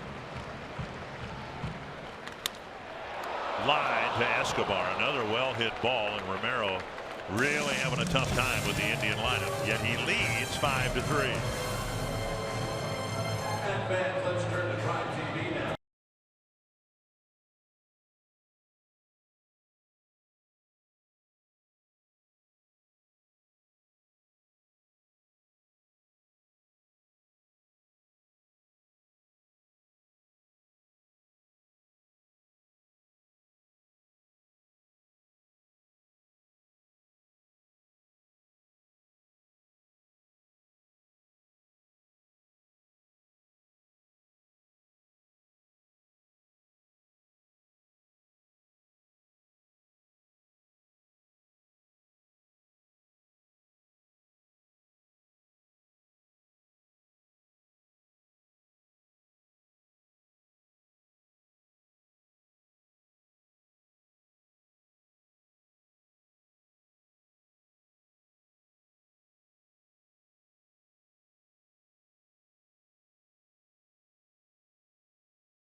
Pitcher Carlos Carrasco hit by Melky Cabrera back in mid-April of 2015. Then in 2016, in the middle of September, Ian Kinsler. And then today, Joe Mauer with a bullet up the middle, getting Carrasco in the elbow area. They have diagnosed it as an elbow contusion, but they have taken him to a local hospital here for x-rays. So it's a 5-3 game, and Brian Dozier will lead things off against Zach McAllister.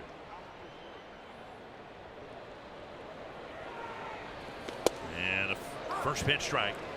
Ryan with a strikeout in the first and a ground ball in the second.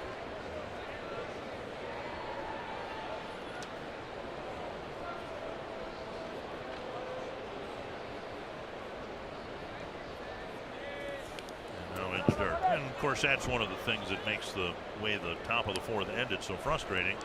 Brian's coming off a good game, hit a home run, bases loaded, 2 out. Kind of feel good about Dozier's possibility, not probability, but possibility of delivering a big 2-out hit, but that didn't happen. Instead, he's leading off the 5th. Half swing, did he go?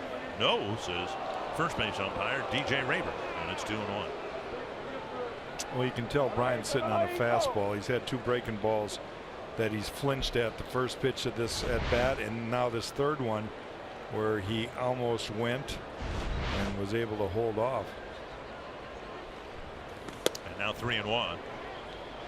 McAllister, typically a 1-inning pitcher, asked to pitch a second inning or at least a fraction of it.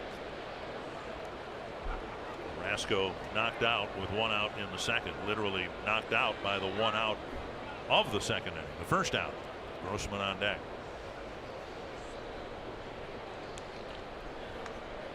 Fouled back, but a good cut. A 96-mile-per-hour fastball. 3-2.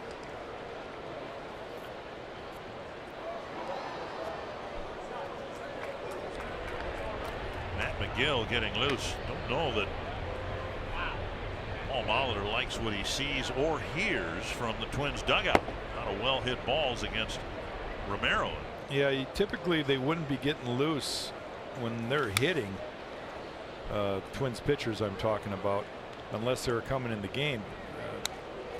And you got to understand that Fernando Romero has to pitch 1 more inning to qualify for the win. So he's getting McGill ready, and I know he likes to see McGill in games where there's saved opportunities to extend the innings and keep the lead. He's got a lot of confidence in McGill. He should have. He's pitched well. 3-2 to Dozier. And a foul back.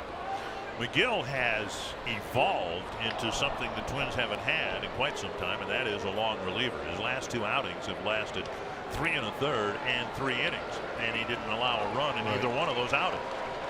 So, yeah, if you're unsure about your starter being able to shut down the Indians, it might be time for a change. Well, and the top of the order is coming up too, with Lindor and Ramirez both having home runs. Brantley got a hit, so best 3 hitters in our lineup are the top of the order. And Dozier takes a call, 3rd strike. Got locked up by a breaking ball, 1 away. Father's Day is tomorrow, and you can give Dad the gift of baseball with MLB.tv. Watch baseball live or on demand on his favorite supported devices. Save 50% now through tomorrow. Blackout and other restrictions apply. Visit MLB.tv for details. You don't have to worry about the size, the color. Right? I mean, that'd be a nice Father's Day gift. Grossman swings and fouls. You have any idea? Did you send your kids a wish list for what you want for Father's Day? Well, for another day above ground, I tell you, it's. I just want to see them. Yeah. Appreciate every day now. 1 strike to Grossman. Twins haven't scored since the 2nd inning. Grossman takes inside, 1-1. 25th pitch for McAllister coming up.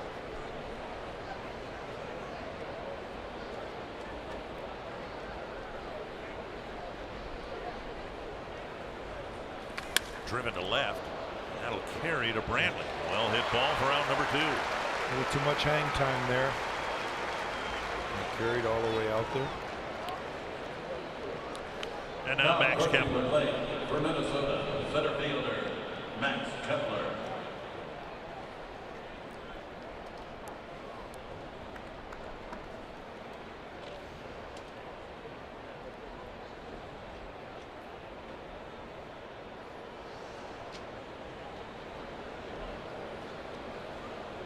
Germany won the World Cup back in 2014, and back then, it wasn't that long ago, back then Max Kepler was in Fort Myers playing Class A ball. I tend to forget how quickly he climbed through the system. 1-1. He had 407 at bats in AA and 110 in AAA. Presumably he is here to stay.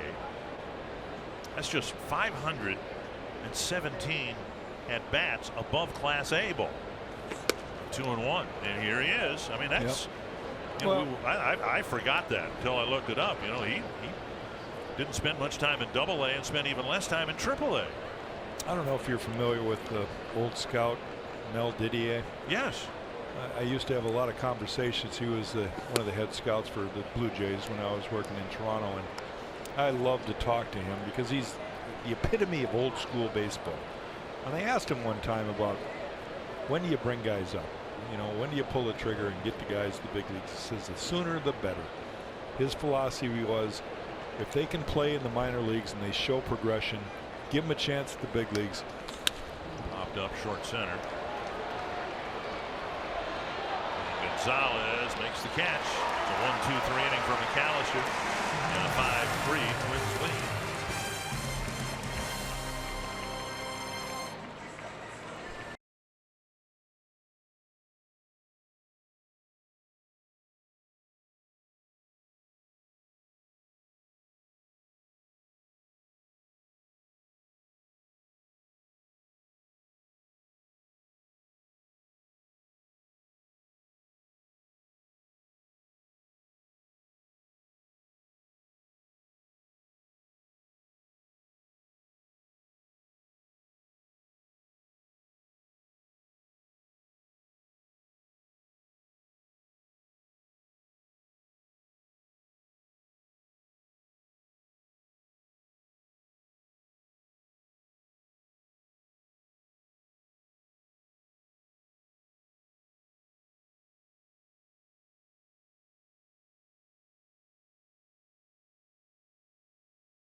3.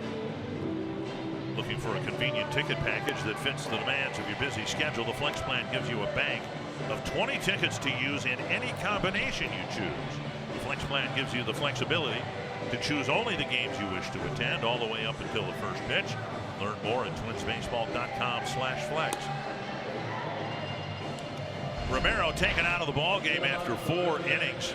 His last 3 starts have diminished in length from 6 to 5 to 4 innings today. Well, he labored a little bit and he gave up a lot of hits that turned into, or excuse me, he didn't. Gave up a couple home runs, gave up 3 runs total, but a lot of the balls that were hit off him were hit hard, and I think a combination of those things is why Paul Mahler has gone to the pen with right-hander Matt McGill. And asking him to do just what he's done his last couple of times out, eat up a couple of innings, maybe 3, without allowing a run.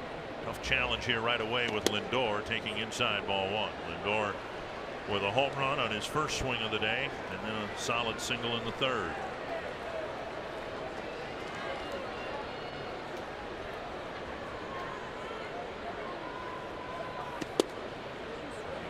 Inside strike, but missed again. It's 2-0.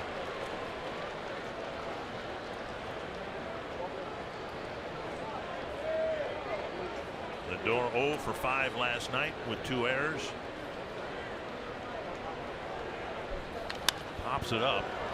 And Escobar crossing the line and can't make the play. And Rosario couldn't make the play either. Yeah, I think that was a case where Rosario had to kind of give way because Escobar was closing in on the baseball, but really it was more of an opportunity for Eddie if he could have sprinted to the ball because he's coming in on it. And I think Escobar was trying to find the ball as he's going back. You can see him take his eyes off the ball. It's just one of those in-betweeners, I guess. It's a shame because the way Lindor is swinging, he puts the ball in the air that long. It'd be nice if somebody could have caught it, because now McGill's got to pitch to him again. 2-1. Don't think for a second that pitchers aren't aware of that. High fly center field, and Kepler makes the catch 1 away. And a collective whew from the Twins dugout. This copyrighted telecast is presented by authority of the Minnesota Twins and may not be reproduced or retransmitted in any form, and the accounts and descriptions of this game may not be disseminated without express written consent to the Minnesota Twins, LLC. And now Michael Brantley singled his last time up. The only time Romero faced fewer than 5 batters in an inning was in the 2nd, when he got a double play grounder to get out of the inning. That ball grounded foul. And that inning started with a broken bat hit by Gomes, and then a couple of ground balls later he was out of the inning.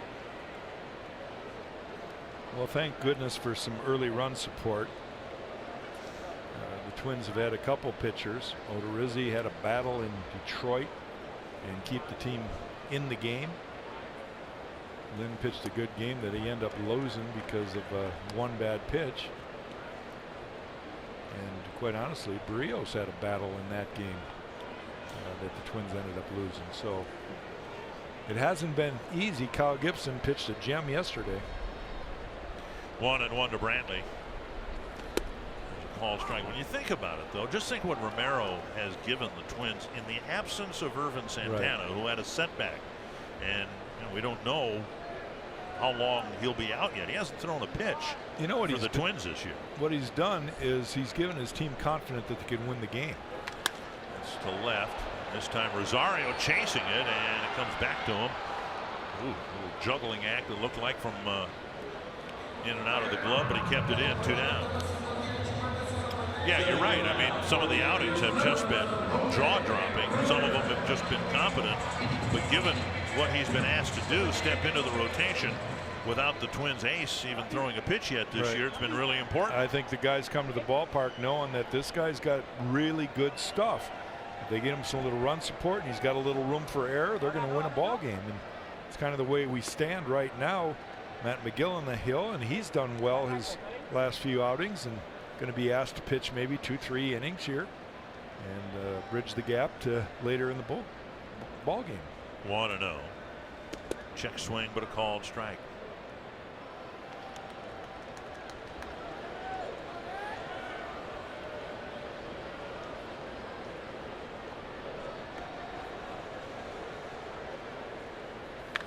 On the ground foul. McGill was called up in late April. You saw his ERA, it's gone down some since he entered the game, but he came into this game with a 1.31 earned run average. Started the year in Rochester, 8 2/3 scoreless innings. You know what he does, and I watch him as if I'm a hitter. It's hard to pick up the ball. It just sort of pops out. He's got to kind of gets his ball up higher than a lot of guys, and it's coming out closer to his head.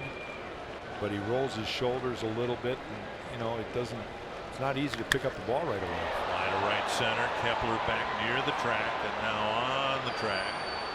Got through the first inning. What do we expect will be more than one on just 13 pitches?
Today's Pepsi fans of the game wearing their Twins jerseys, hoping the Twins can continue to play good baseball against the Indians, particularly here in Cleveland. Adrianza will lead off the 6th, and he takes strike one with Zach McAllister pitching in his 3rd inning. It's going to let him off the hook in the 4th inning after they got a single and a double with 1 out, then an intentional walk, and then the base running blunder on a short fly ball. 1-1. It's funny how this season goes. The Twins played well against Cleveland in Minnesota, their last series there, winning the series, and you'd think that they would have really gained some momentum. Then they split the series against Chicago, go to Detroit, and somehow look at this. Adrianza drives one to the gap in left center field. He's got another extra base hit from the left side of the plate, and it's a double leading off the 6th. Yeah, they need to capitalize. They split in Detroit, or they lose the series in Detroit. 2 out of 3 in a series that I think everybody felt they should have won or maybe even swept, and now they come into Cleveland, they're playing really good ball against the Indians again. So it's a crazy season. There are so many numbers in baseball, so many more now than there were just 5-10 years ago. But the standby for me for a hitter is how many extra base hits, and the ratio I like. Here's Wilson squaring, dropping down a good bunt, and Adrianza walking his hands to first base, or 3rd base rather. Wilson with a sacrifice. If a hitter gets 1 extra base hit for every 10 at bats, to me he's done some damage. Adrianta now has 146 at bats, and he's got 17 extra base hits. That's not bad for a utility infielder. Well, I can't agree with you anymore. It looks like Terry Francona is going to go to the bullpen here and make a pitching change. McAllister got out of the fourth, had a good fifth, a leadoff double, and eventually his removal, with the Indians bringing in a lefty, Olson, to face Mauer.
Nowhere to go. I can't move any further out of the picture. I was thinking of coming in and give you a hug just to give you a little airtime, but you said the other day that we get plenty of that. That's right. Now, you said the other day, as Olson gets ready to pitch to Mauer here, that your Hall of Fame speech is just about ready, and that you're going to include everybody that you played for, and I'm assuming that means the Cleveland Indians. Sure. It was part of my journey, and I want to make sure that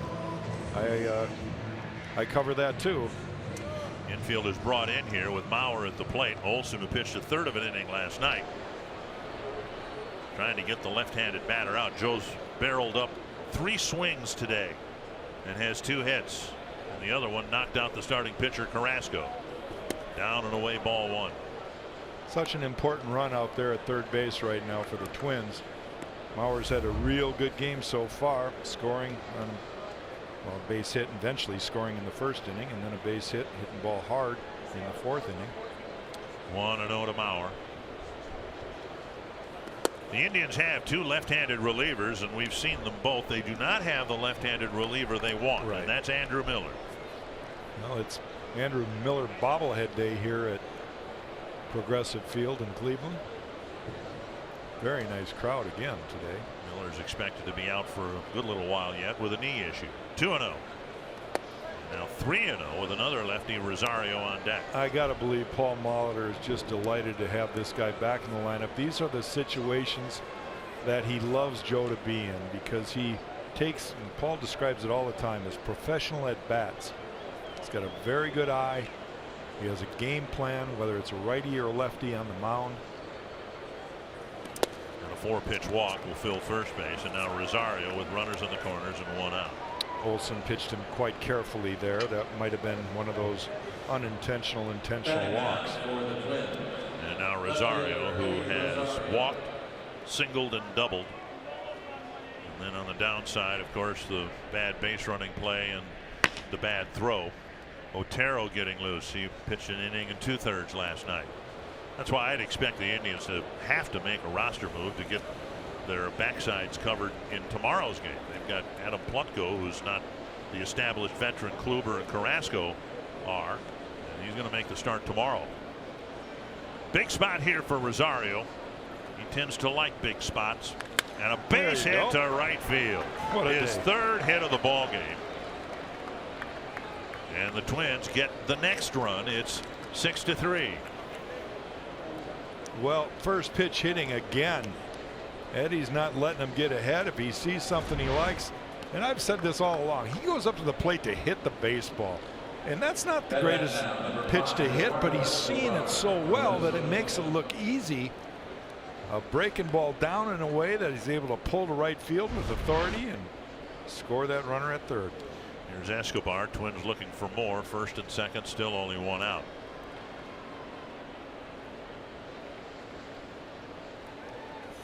Ooh, that hit him down and in. Ball one. I don't mean to demean either Rosario or his hitting coaches that he's had, but he strikes me as someone who's just a good natural hitter. He's had to work hard at it. He's had good coaching. We believe that. But there are some people that just are naturally able to hit a baseball, and I think he's one of them. And if you get even more into it, in my opinion, it's because of his hands. He's got strong hands and he throws the barrel of the bat at the ball. You know, his approach is to the baseball. It's not because he pulls off or dives or any of that. He does that when he has to, but he's trying to barrel up the ball using his hands. 1-1 to Escobar. Years ago, before he ever made it to the big leagues, Bill Springman, who was a minor league hitting coach for the Twins, said he has the best hands that the Twins have had in their organization since Rod Carew. That was Springman telling me that. Yeah. 2-1. And if you remember, Rod Carew was in a way the same kind of hitter. Now they didn't have the same stance at the plate. Rod had that barrel of the bat kind of flat and very unique way he approached the baseball, but the results with those hands throwing that barrel head. And on the line, foul.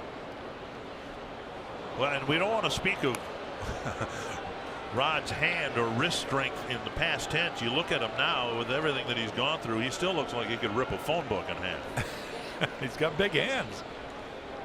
2-2. Twins looking to pile on here in the sixth inning. One very important insurance run after the Adrianza leadoff double.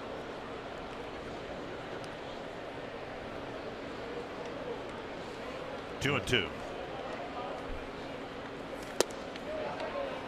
Just realized that I've dated myself. There are young viewers of our telecast tonight who don't even know what a phone book is. They stopped making them a long time ago. Even worse, there's a bunch of them that don't know who Rod Carew is, and that's sad to me. Yeah. Full count with Morrison on deck. Swing and a miss. Escobar strikes out, 2 down. Wilson came in there with a good pitch inside. If you're game for a little excitement, head to foxsportsnorth.com and submit a photo and message for the opportunity to be featured in the Minnesota Lottery Winner's Circle during our broadcast and receive $100 in scratch tickets. With the Minnesota Lottery, every day is game day. Morrison with an RBI double. He also was hit by a pitch and scored.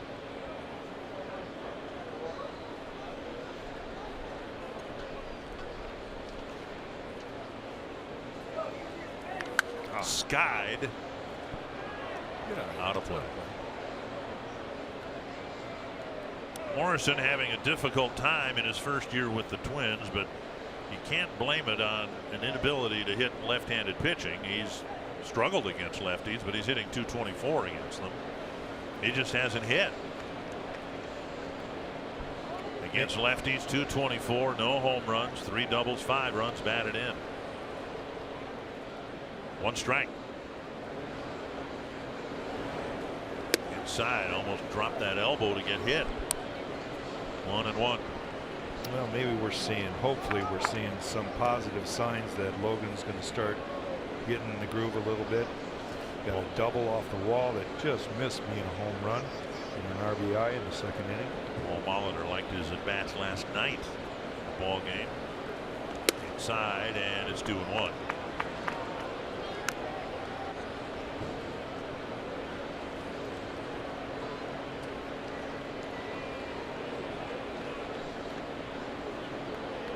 So strong.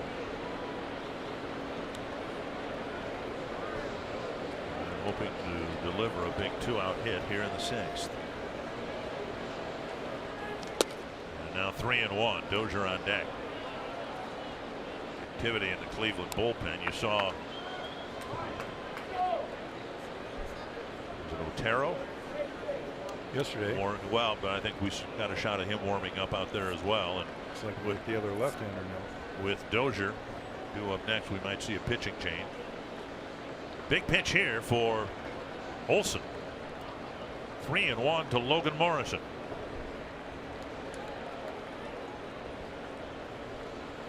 Foul back, got a good cut. He probably wishes he had done more with that pitch. 89 miles per hour, and it was up. Fouled it back. That's a pitch he's got to be able to do something with. You're right. 2 down. And the runners will go. Mauer from second, Rosario from first. Encarnacion drops back. Everybody playing deep in the infield.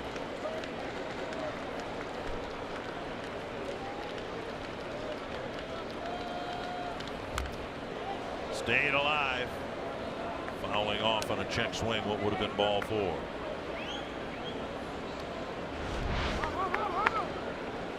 Well, you have RBIs out there and you really want to drive in a run. You've been scuffling a little bit at the plate. You're in hit mode, and then you get a pitch off the plate by a good 1.5 feet, and the barrel somehow stays on the baseball. Another 3-2 with the runners going. Driven to right, down the line, down for a hit, and it'll beat Chisenhall to the wall. Mauer scoring, Rosario coming in behind him. The ball, the throw from the right fielder, there was no cutoff man, and it hit the umpire, and Morrison scampers to third base. Well, there was a cutoff man. It was Edwin Encarnacion, but the umpire got in the way. I don't know where he was looking, but he certainly wasn't looking at the throw, and he got in the way and ricocheted off of him. So a huge hit right there by Logan Morrison. It'll be a double, 2 RBI.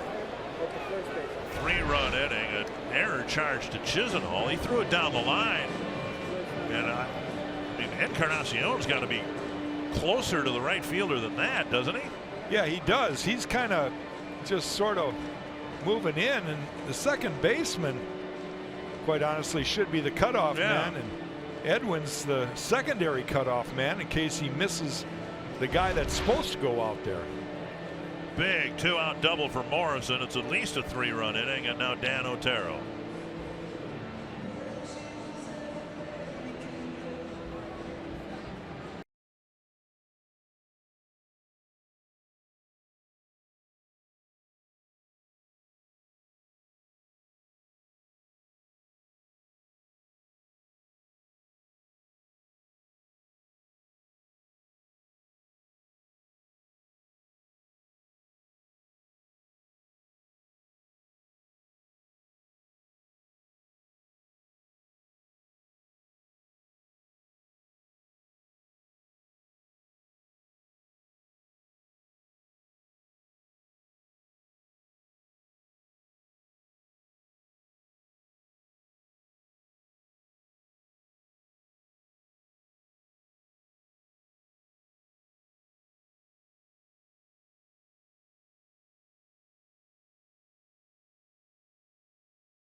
Post, T-Mobile will donate $1 to support veterans. 6 doubles for the Twins in this afternoon's game so far, and a couple of big ones in the 6th inning. Morrison going to third on the air, charged to Chisenhall, and now Otero to Dozier. Swing and a foul, 1 strike. Jason Kipnis started this play in short right field, but I don't know where he went. He just stood there. Yeah, I think he was thinking that there was going to be a play at second base, where Morrison was going to go to second, but he's got to be the cutoff man down the right field line, and then Edwin Encarnacion backs him up. And so Chisenhall just threw it and nobody was around, and the umpire blocked it. Tough error for a right fielder. He fielded the ball, turned and threw, and Kipnis was in no man's land. 2 strikes to Dozier. A 4-run first, and now 3 so far here in the 6th inning. Grounder left side, reaching play by Ramirez, and out at first. Great play by Jose Ramirez, diving to his left to end the inning. See if the Twins challenge it. Paul Molitor's out of the dugout, so we'll see whether the out stands. Twins are going to take a quick look at it, and there'll be no challenge. A 3-run 6th, and the Twins lead at 8-3.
In the 2nd inning, right on the elbow, he has to leave the game. Joe Mauer was the one that did it. Eddie Rosario, what a game he's having. 3 hits so far in the game, and all parts of the ballpark he's showing he's hitting the ball hard. Twins with a 3-run lead again. Grown to a 5-run lead. Excuse me, 5-run lead. And Encarnacion will face Matt McGill. Encarnacion 0 for 2, lined out to Kepler, his first or most recent time up, and it's 1-1. Encarnacion, Kipnis, and Gomes, the 4, 5, and 6 batters for Cleveland.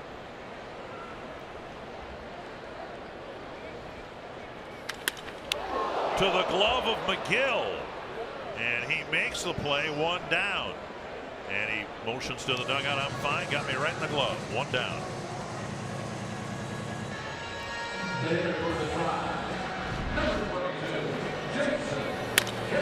Wow, at the palm of the glove it looked like. Yeah. Sometimes it's scary being a pitcher, but boy, you've got to keep your eyes on that hitter and where you throw the baseball. Kipnis drew a leadoff walk, scored in the 4th inning. Hit a ground ball to Morrison, his first time up, and there is strike 1. We mentioned that we thought the Indians might have to make a roster move. We're pretty sure of it now because Adam Plutko is supposed to be tomorrow's starting pitcher for the Indians, and he is warming up in the bullpen. Apparently going to enter the Saturday game, and someone else will have to start Sunday. 1-1. Swing and a miss, 1-2.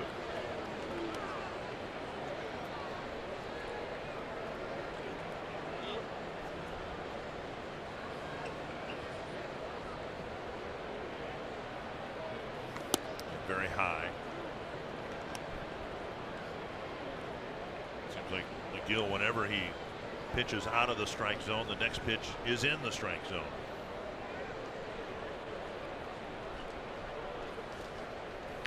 Popped up. And it's out of play. Escobar, the only infielder on that side. Long run, but no play. Again, you saw Bobby Wilson giving him the fastball and then the glove up in the zone, and he hit his glove. And Kipnis just couldn't get the barrel of the bat on top of the ball. That's underneath the ball, and he fouls it off. See the signs. 3 usually is a breaking ball, slider. And it's hook foul. So far, McGill with the Twins, remembering what we said, he didn't give up a run in Rochester, but so far with the Twins, 22 innings, 16 hits, 3 walks. That's a whip well below 1, which is pretty impressive. Up high, now it's 3-2. Only 3 walks and 17 strikeouts. It equates to being very efficient, very effective. Matt McGill has done a very good job, and that's why Paul brought him in this game. Liner to center. Kepler will make a sliding catch for out number 2. Looks like Max was just kind of stalking that ball the entire way as it sailed out towards him. Yeah, he knows that it's going to be one of those baseballs that he's going to either have to dive or slide or something, because he's probably not going to get it while standing up. But the most important thing is he keeps his eye on the baseball, and he does go into a kind of a slide and is able to focus on it. 5 up, 5 down. Last 3 outs have been hit fairly hard. 2 away, and here's Gomes.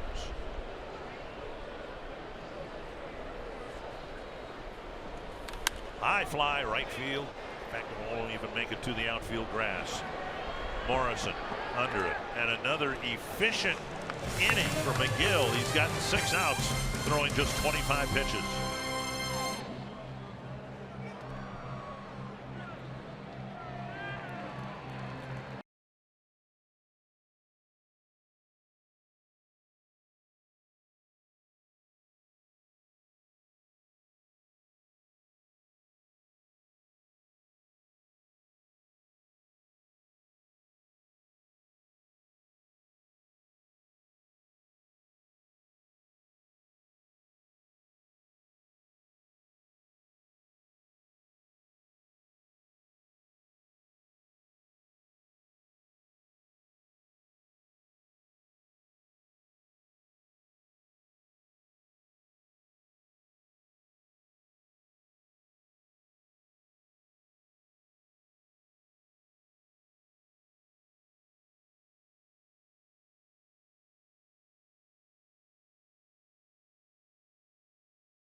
Until today, taking on the White Sox, he got the offense going with a monster 3-run blast in the 3rd, and then 2 innings later he added to it with a 2-run shot, giving the Tigers the 5-0 lead. Unfortunately, that lead would not hold on very long. They had to rely on a late inning rally to finally get the 7-5 win. They'll go for a season best 5th straight win tomorrow in the series finale, guys.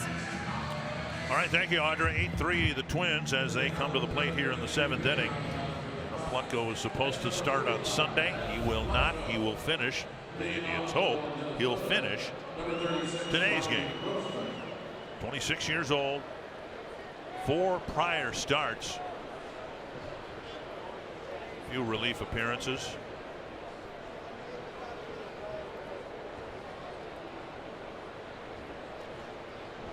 And Plutko making his first appearance against the Twins, and there's Grossman taking a strike. I mean, certainly this has happened before in baseball, but I think it happens more today than in past generations, where you announce a starter and that guy was not going to even remotely think about pitching in the game before, but Terry Francona running into a little bit of a problem with arms in his bullpen and how many guys can pitch.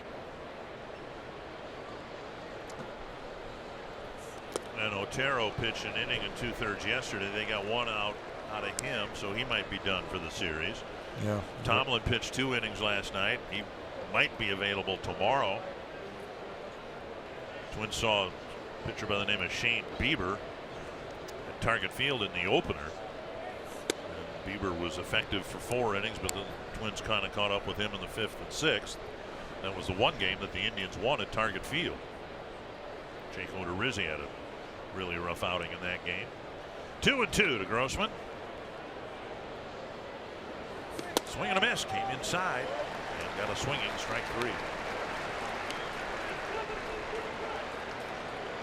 The batter now for the Twins, center fielder Max Kepler. He sets up inside and he was able to locate it off the plate. Robbie, I think, was just committed to swinging right there and swung at a ball out of the zone. Kepler 1 for 3, a 2-run double back in the first inning when the Twins scored 4 times. Checked his swing and took low, ball 1.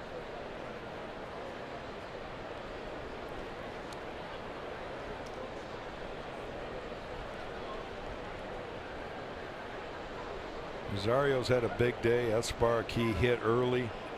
2 hits from Logan Morrison, a couple of hits for Joe Mauer, and Max Kepler has a chance now to get his second hit of the game.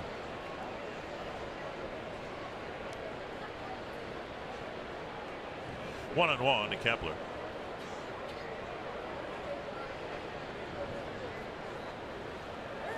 Inside.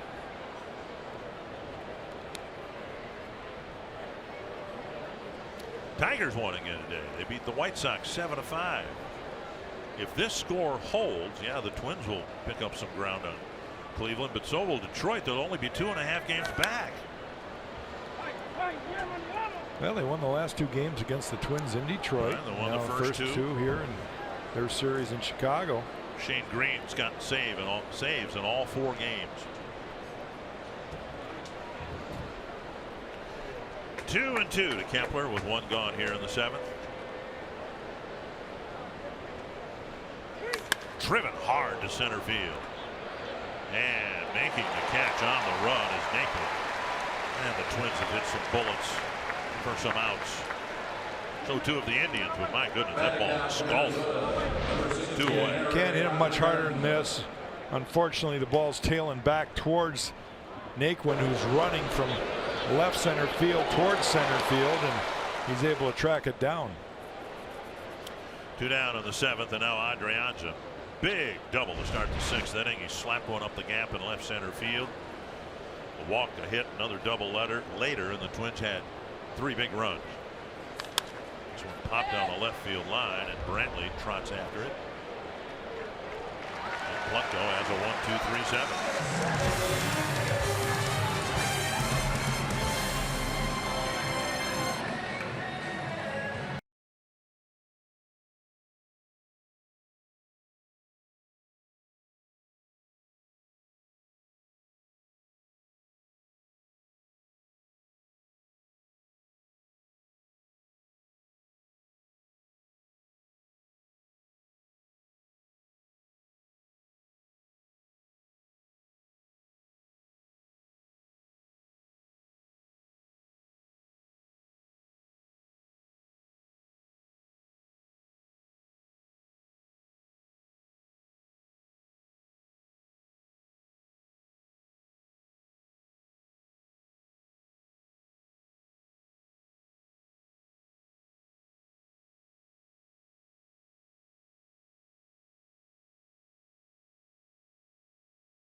Theme night packages are available that include a game ticket and a purple and gray Twins cap. Learn more at twinsbaseball.com/St. Thomas or call 800-33-TWINS. Another great outing from Matt McGill. With the 2 innings that he has thrown here today and his last 2 outings, he has in his last 3 appearances pitched 8 1/3 innings, given up 1 hit and no runs. You cannot do better than that in the role that he's in. Well, Ball 1. You can be perfect, but we That strive hit for him. that. Well, Chisenhall is hit by a pitch, and he's aboard to start the 7th inning. For the drive, now stepping to the plate, the center fielder. Similar to Morrison's. Yeah, I think it hit him on the foot. Let's see. Take a look at it. It's going to be a breaking ball, and he didn't move at all. Right off the toe, it looked like. Those always bothered me when the hitter makes absolutely no effort to get out of the way.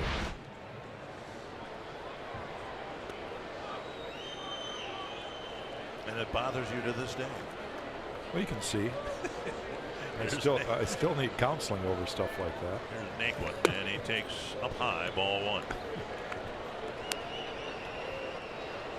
And of course, the Twins would love McGill to get through the 7th inning. He's pitching to the bottom 3rd of the lineup, even though he's hit Chisenhall. Now Naquin hitting 8th and Gonzalez hitting 9th.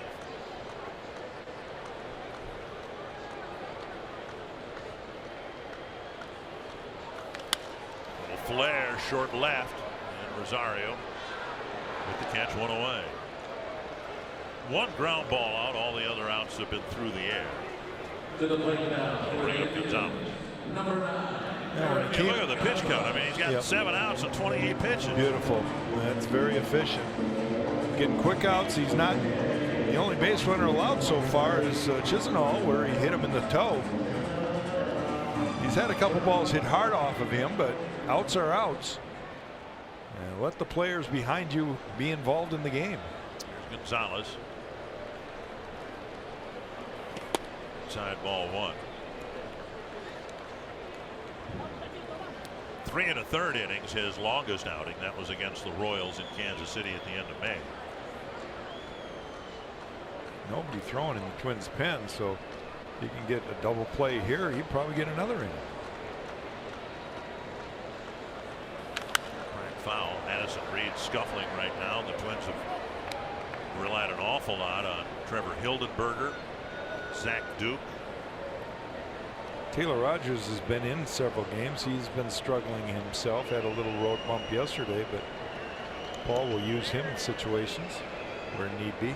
1-1, and the pitch lifted foul, and again will reach the seats. Ryan Presley has had some rough moments. The last couple have been better, and so he might be in the late inning mix. But you're right. If he can get through this inning with fewer than 40 pitches, he might get another, at least a fraction of another inning. You see Eddie Gordado's crew down there, the bullpen. 1-2 to Gonzalez. Off the plate, 2-2. Matt Belisle was up early, and he was shut back down. Got a kick. You and I were in Paul Mahler's office. One of the writers was making reference to how efficient Matt Belisle was in his first outing. He threw 1 pitch, got 1 out, and he's out of the game. Paul, of course, got a chuckle out of it. Off speed pitch. Good pitch. Out number 2, his first strikeout of the ball game. Okay, so now his last 3 outings.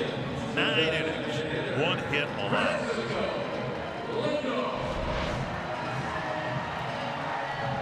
Last year, Dylan G was kind of the guy to fill this role, and G made a few starts for the Twins as well. He did okay, but McGill has just been lights out in the role that he's in, and now Lindor with a runner at first and 2 down. I got to believe that this is one of the real good things that happened without expecting it. McGill. Fly ball right field, and Grossman takes it. 3 no-hit innings, and maybe a 4th coming up for Matt McGill.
In the top of the 8th inning, leading off for Minnesota will be the catcher, Bobby Wilson.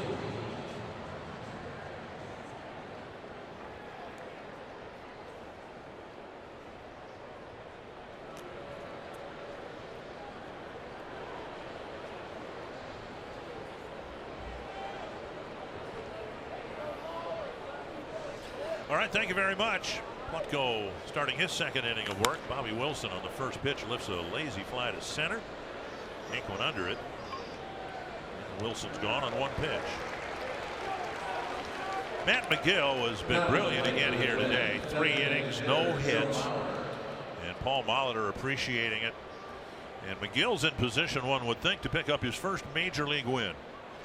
Fernando Romero went 4, and McGill with 3 hitless innings again. His last 3 outings have gone 9 1/3 innings. He's given up just 1 hit.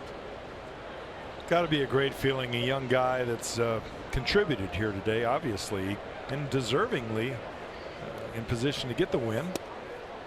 Bauer takes a strike. Still need 6 out. Joe's reached 3 times, scored twice. He's hit 3 line drives. One of them hit Carlos Carrasco in the elbow area. We've not been given an update. Didn't want to promise that we would have an update, but he was taken, Carrasco was, to a local hospital for x-rays. At least we were told that. Now, most ballparks have x-ray facilities on site. Matt Belisle. 2 strikes to Mauer, fouling one off his leg.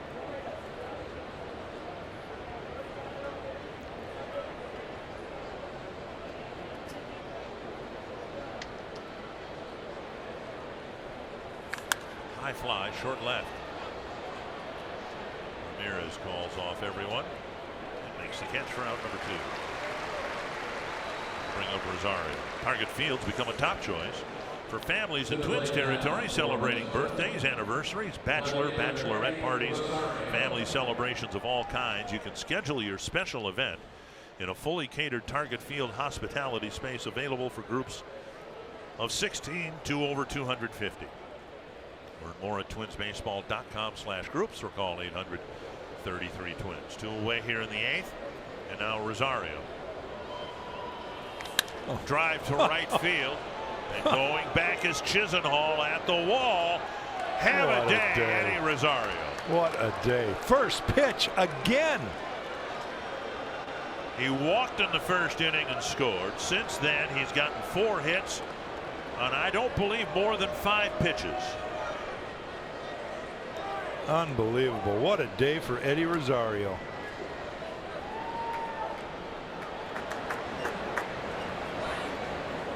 They're starting to get used to this in the Twins dugout. You were talking the other day about a hitter getting hits in 3 different spots in the strike zone. Rosario's been all over the place. That pitch was up, and he belted it out. 4 hits on 4 pitches for Eddie Rosario. A single, a double, a single, and now a home run. On base every single at bat. He also walked in the first, so 5 times. And now Escobar doing the same kind of day almost. His second hit, along with a intentional walk.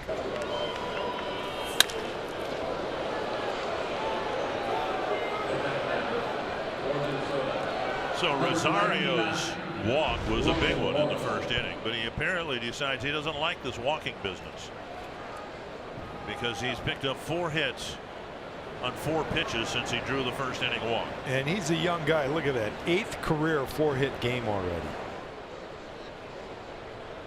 Escobar at first. 9-3 Twins lead, and Morrison grounds it foul. I equate that to throwing a 3-hit, 2-hit shutout. I mean, that's the importance of that kind of big day.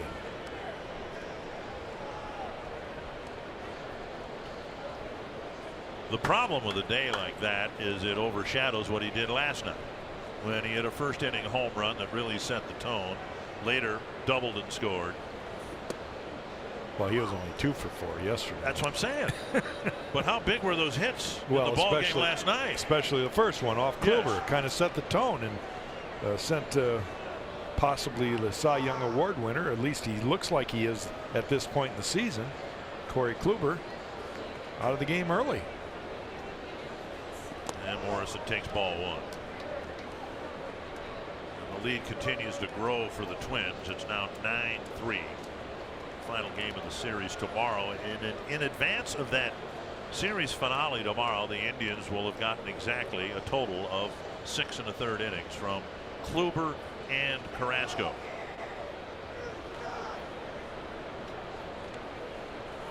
Morrison, a hot ground ball, but in short right field. Kipnis waits for it and throws him out. Eddie Rosario's having himself quite a game with a 4-hit game. And the Twins adding another run in the 8th.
Over the Indians, Matt Belisle, who started the year with the Cleveland Indians, will make an appearance here. Twins moving the defense around. They've got Ryan Lamar now in center field, and Max Kepler moving to right.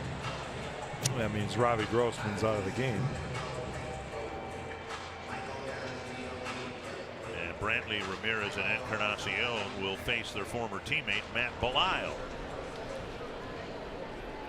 Belisle 10 2/3 innings with the Indians, 6 earned runs over 8 games. He was outrighted, took a little time off, and then started pitching again for Cleveland's AAA team in Columbus, and really light the world on fire. A 4.22 ERA in AAA, but he had an opt-out and ended up with the Twins. This is his second appearance, and it's already lasted longer than the first one.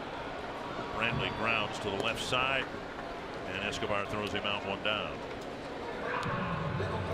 Tomorrow, final round play at the 118th U.S. Open as the best in the world look to tame Shinnecock Hills. It all starts at 9 a.m. on your local Fox station, or stream it live on Fox Sports Go. I haven't been able to watch hardly any of it. Dustin Johnson's leading, but Phil Mickelson did something that I think we've all wanted to do at one point. He kind of slammed a putt, missed the hole, and it started rolling down the slope, and he very quickly walked to where the ball was still rolling and tapped it back toward the hole. Now, haven't you ever wanted to do that? I can tell you right now, I've done a lot of different things than that on the golf course. Well, what did they rule that? I mean, I don't know. Two-stroke penalty, I guess. Yeah, you can't hit a ball that's moving. It's different. I wanted to do that. long time ago, it was my great fortune to play the old course at St. Andrews. I got a hole there on the back nine that's kind of pitched up, and the wind was blowing off the water, and I kept putting uphill, and the ball kept rolling down, and I was going further and further farther down from the hole rather than closer to it. So I wanted to do it, but I'm guessing if you were to do that on the old course at St. Andrews, the penalty might be more severe than 2 strokes. 2 pints of Guinness. And 1-2 to Jose Ramirez. By the way, if this game ends with this score, the 5-game winning streak that the Twins will have built against the Indians, 3 games at Target Field and now 2 here. There's a called third strike, 2 down. The Twins will have outscored the Indians in that time 36-16. 2 down, and now Encarnacion. no question the Twins have done a lot of things right against the Indians this year, and they are 4 outs away from recording another win.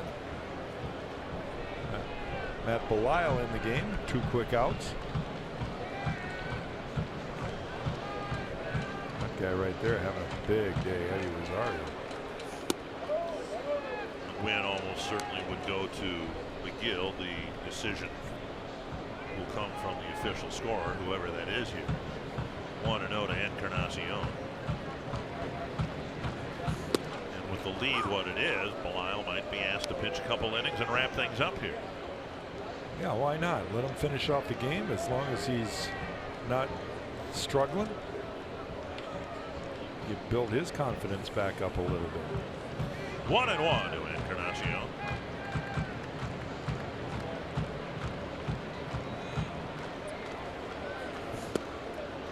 Swing and a miss. The disappointing thing, of course, is how the Twins have played against some other teams. And the fact of the matter is the Indians won the first game at Target Field in that 4-game set a couple weeks ago. A deep drive to left, but it'll go foul. And you just got the sense that the season was teetering on the brink because the Indians were pulling away. Right. And the Twins came back and won the next 3. And then between that series and this series, kind of the same thing has happened. The Indians winning ball games and the Twins having disappointing series like the one in Detroit. The Indians opened this series with a 6-game lead, putting some urgency on this series and the need for the Twins to at least win it. With that being said, you've got to remember this is the 67th game the Twins have played this year. So there's a lot of baseball left, more than half the season left. Detroit with a win just 3 games back. It's 2-2 to Encarnacion.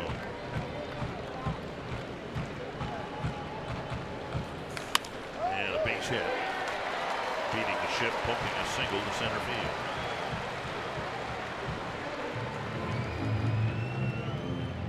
If the Twins win the game, they'll be 31-36.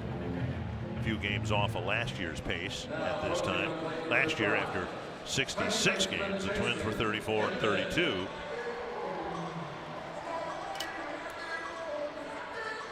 But they've got minimal contributions from Sano, Buxton, Irvin Santana, Polanco. And hopefully all of that will change in the second half of the year. Fouled away, 1 strike. Matt Belisle doing what he's supposed to do with a big lead, throwing the ball over the plate, making the hitters put the ball in play.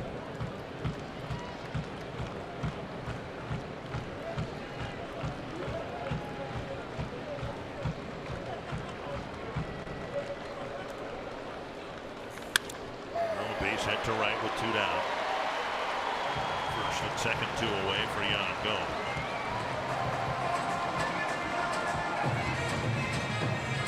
One of the hardest things there is to do in the game of baseball is face your former teammates.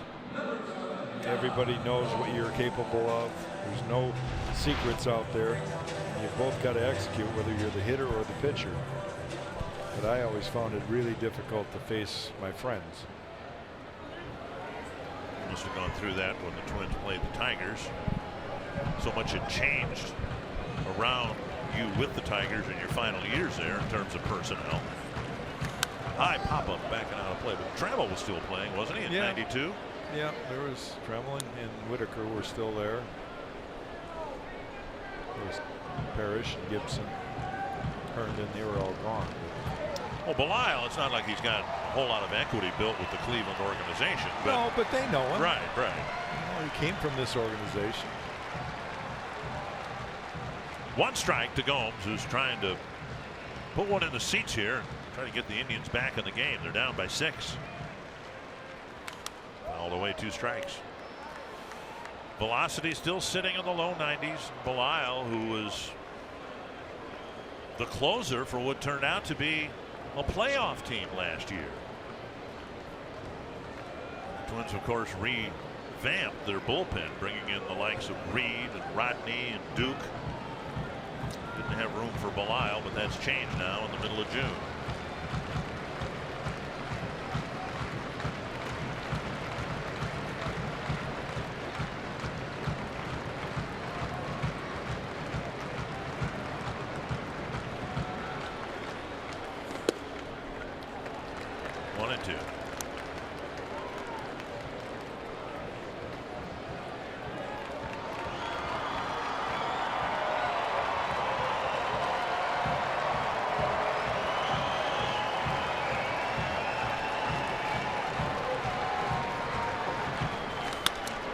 Hit left field, 3 straight 2-out hits. Encarnacion will hold up, and now they're loaded up for Chisenhall.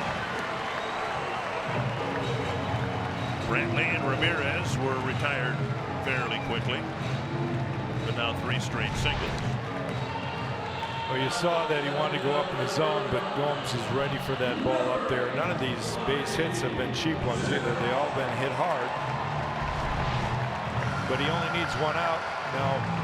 Garvin Olson's going to come out, give him a shot. He'll walk slowly because the call's been made to the bullpen to get somebody warmed up. Maybe Ryan Presley will be the guy out there. Chisenhall's had an interesting day. He retired on a nice play. He reached on a fielder's choice. Actually, he didn't get a hit in the 2nd inning because of a nice play by Adrianza, then a double in the 4th, then hit by a pitch in the 7th. And it is Presley getting loose.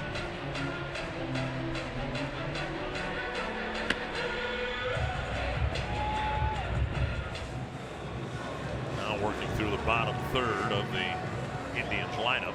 Chisenhall with the bases loaded and 2 down.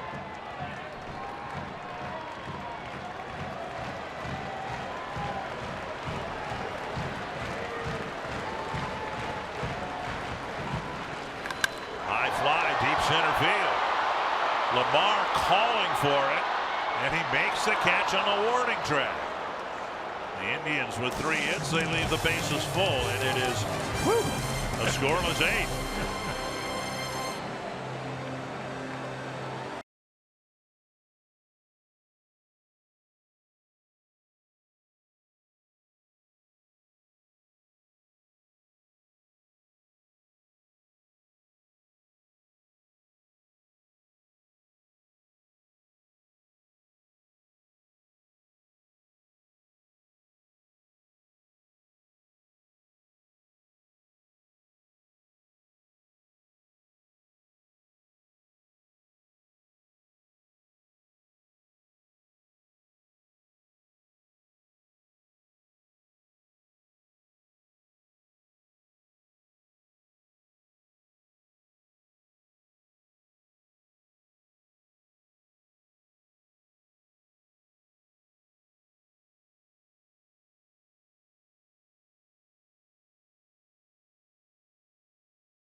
with Fox Sports Go, presented by Coors Light. Download the app, take Fox Sports North and Twins baseball wherever you go.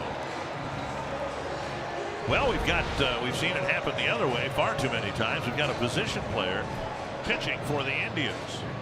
Brandon Geyer, eye black at all, is going to try to pitch to the Indians or to the Twins here in the 9th inning. And unfortunately, I don't have a scouting report on him.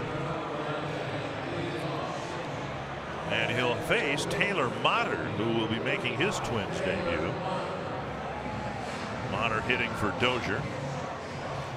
And all of this, of course, wouldn't have happened if Chisenhall had hit the ball 10 more feet a few moments ago. I'm glad he didn't. I'm glad he didn't, too. Motter, Grossman, Kepler, and Motter taps the first pitch foul. Motter picked up on waivers from the Mariners organization.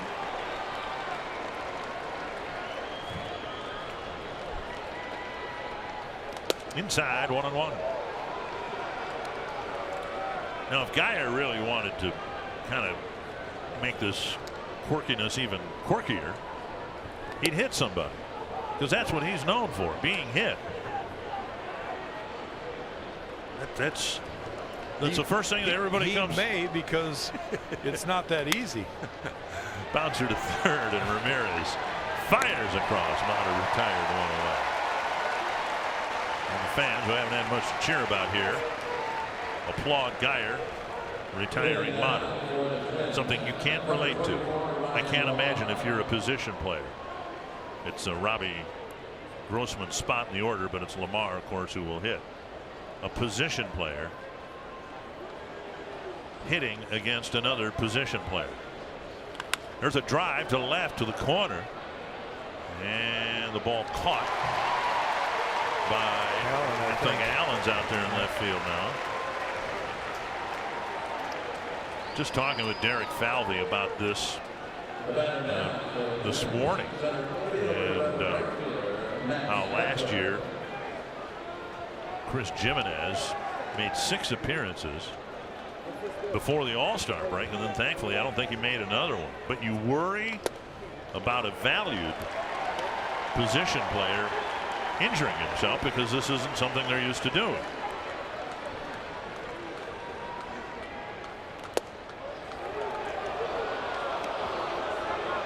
And outside, 1-1. I mean, you don't want to strike out. If you're Max Kepler, any outcome here is better than striking out, right?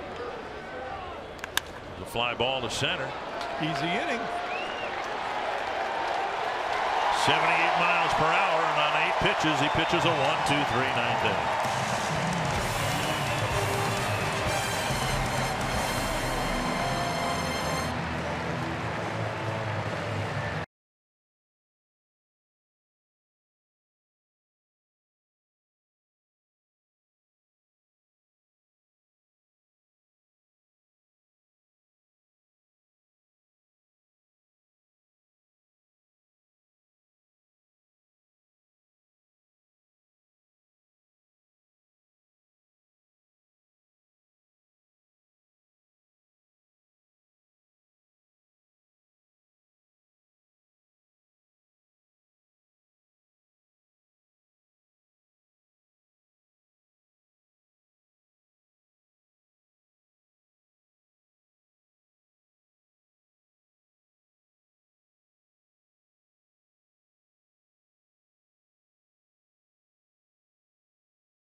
taken over this one with 4 hits on 4 pitches.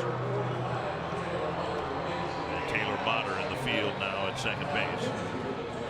And on the mound, Ryan Presley.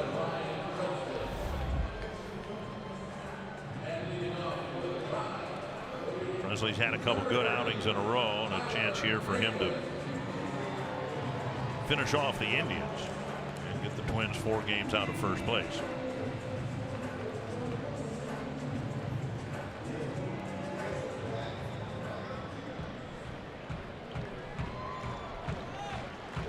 Naquin the batter.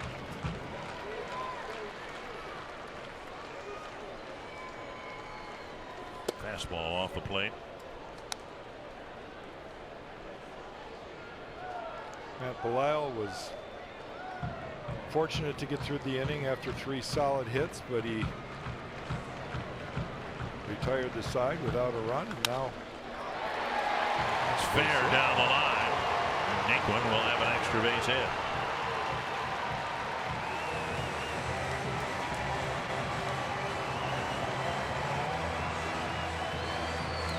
Check out what's next. We don't know who's going to start for the Indians. To be announced. Probably right after the game. Jake Odorizzi will go for the Twins. Hasn't had much success against the Indians, including earlier this year. And he's coming off one of his poorer starts of the season. So we'll see how well Jake can pitch tomorrow in the finale. Double for Naquin, and now Gonzalez will bat. Chopped foul. You know, it's a kind of a built-in advantage that the Indians have. I don't know whether the Columbus Clippers are even at home, but you know, they've got the proximity of their AAA team being close to the big league team. Seattle has it with Tacoma. Kansas City has it with Omaha. So I've said for years, city fathers and mothers of Rochester, Minnesota should build a AAA ballpark. And the Twins could move their AAA affiliate from Rochester, New York to Rochester, Minnesota. That way we wouldn't be confused. Well, what do they call? There's a strikeout for Presley. What do they call the guy that they can bring up from AAA, not in uniform, not at the ballpark, but it's, you know, they can keep him in town? Because I got to believe they had something in mind. They wouldn't have put Adam Plunko in the game if they wouldn't have known that maybe he might be used in the bullpen today. I mean, it's crazy how they can jockey rosters nowadays compared to what they used to be able to do. I guess I'm surprised that he only pitched the 1 inning. You know, I mean, I figured when they brought him in, they were going to let him finish the game and then come up with plan B for tomorrow. Oh, that got Wilson. I don't know whether the foul tip did or the bat follow through got Wilson.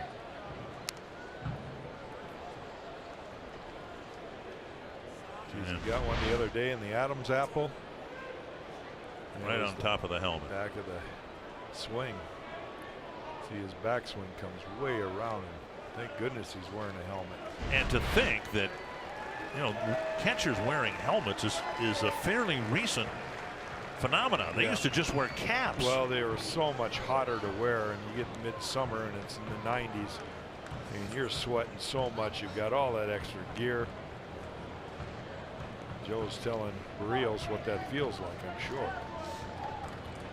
Mike Matheny, of course, now is the Cardinal manager. He was the last catcher I saw wearing a cap under his mask. 1 strike. And now a ball.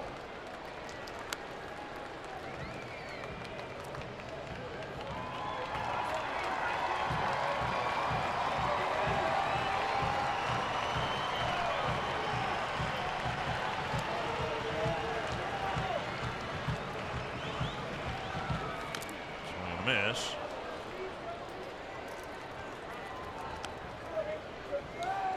You see what happened to Wilson, and those of us who were around just a few years ago in spring training remember Josmil Pinto, who got clubbed by Adam Jones follow through 3 times in 1 spring training game. I missed that one. I'll bet you Josmil Pinto doesn't remember it either. It was awful. Swing and a miss, and Presley with a breaking ball strikes out Lindor. 2 down. A good hard curveball.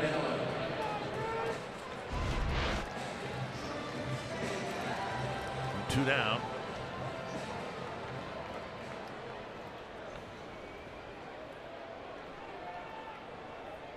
This is Greg Allen now pinch hitting for Brantley.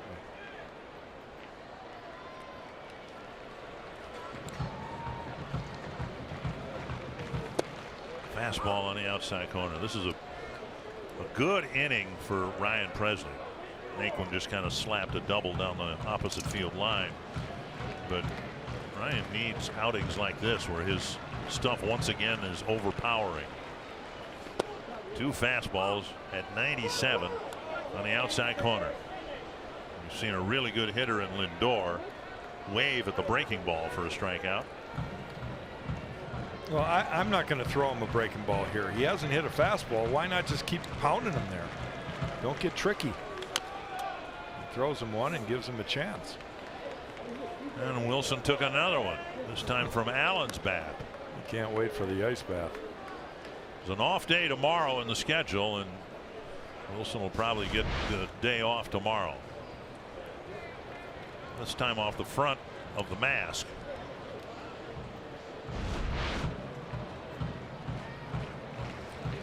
Shake the cobwebs loose there. 2 strikes. Up and away.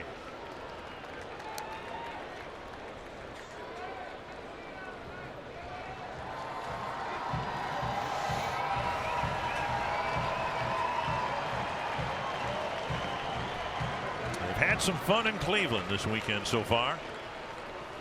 And Allen strikes out. Wilson, if he can see first base, completes the strikeout. And an impressive first 2 games here in Cleveland. Wilson getting some consoling from Jim Wolf.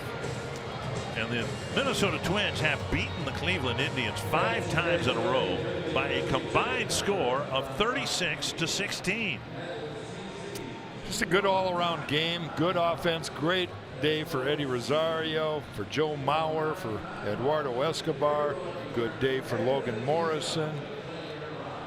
You know, it was just a good offensive day and nice outing by especially Matt McGill, who I think should be credited for the win. And Tom Hanneman, if he gets the win, it'll be his first big league win. He's bounced around for quite a while. He's been a professional pitcher for 11 years, but it looks like today he will get his first big league win.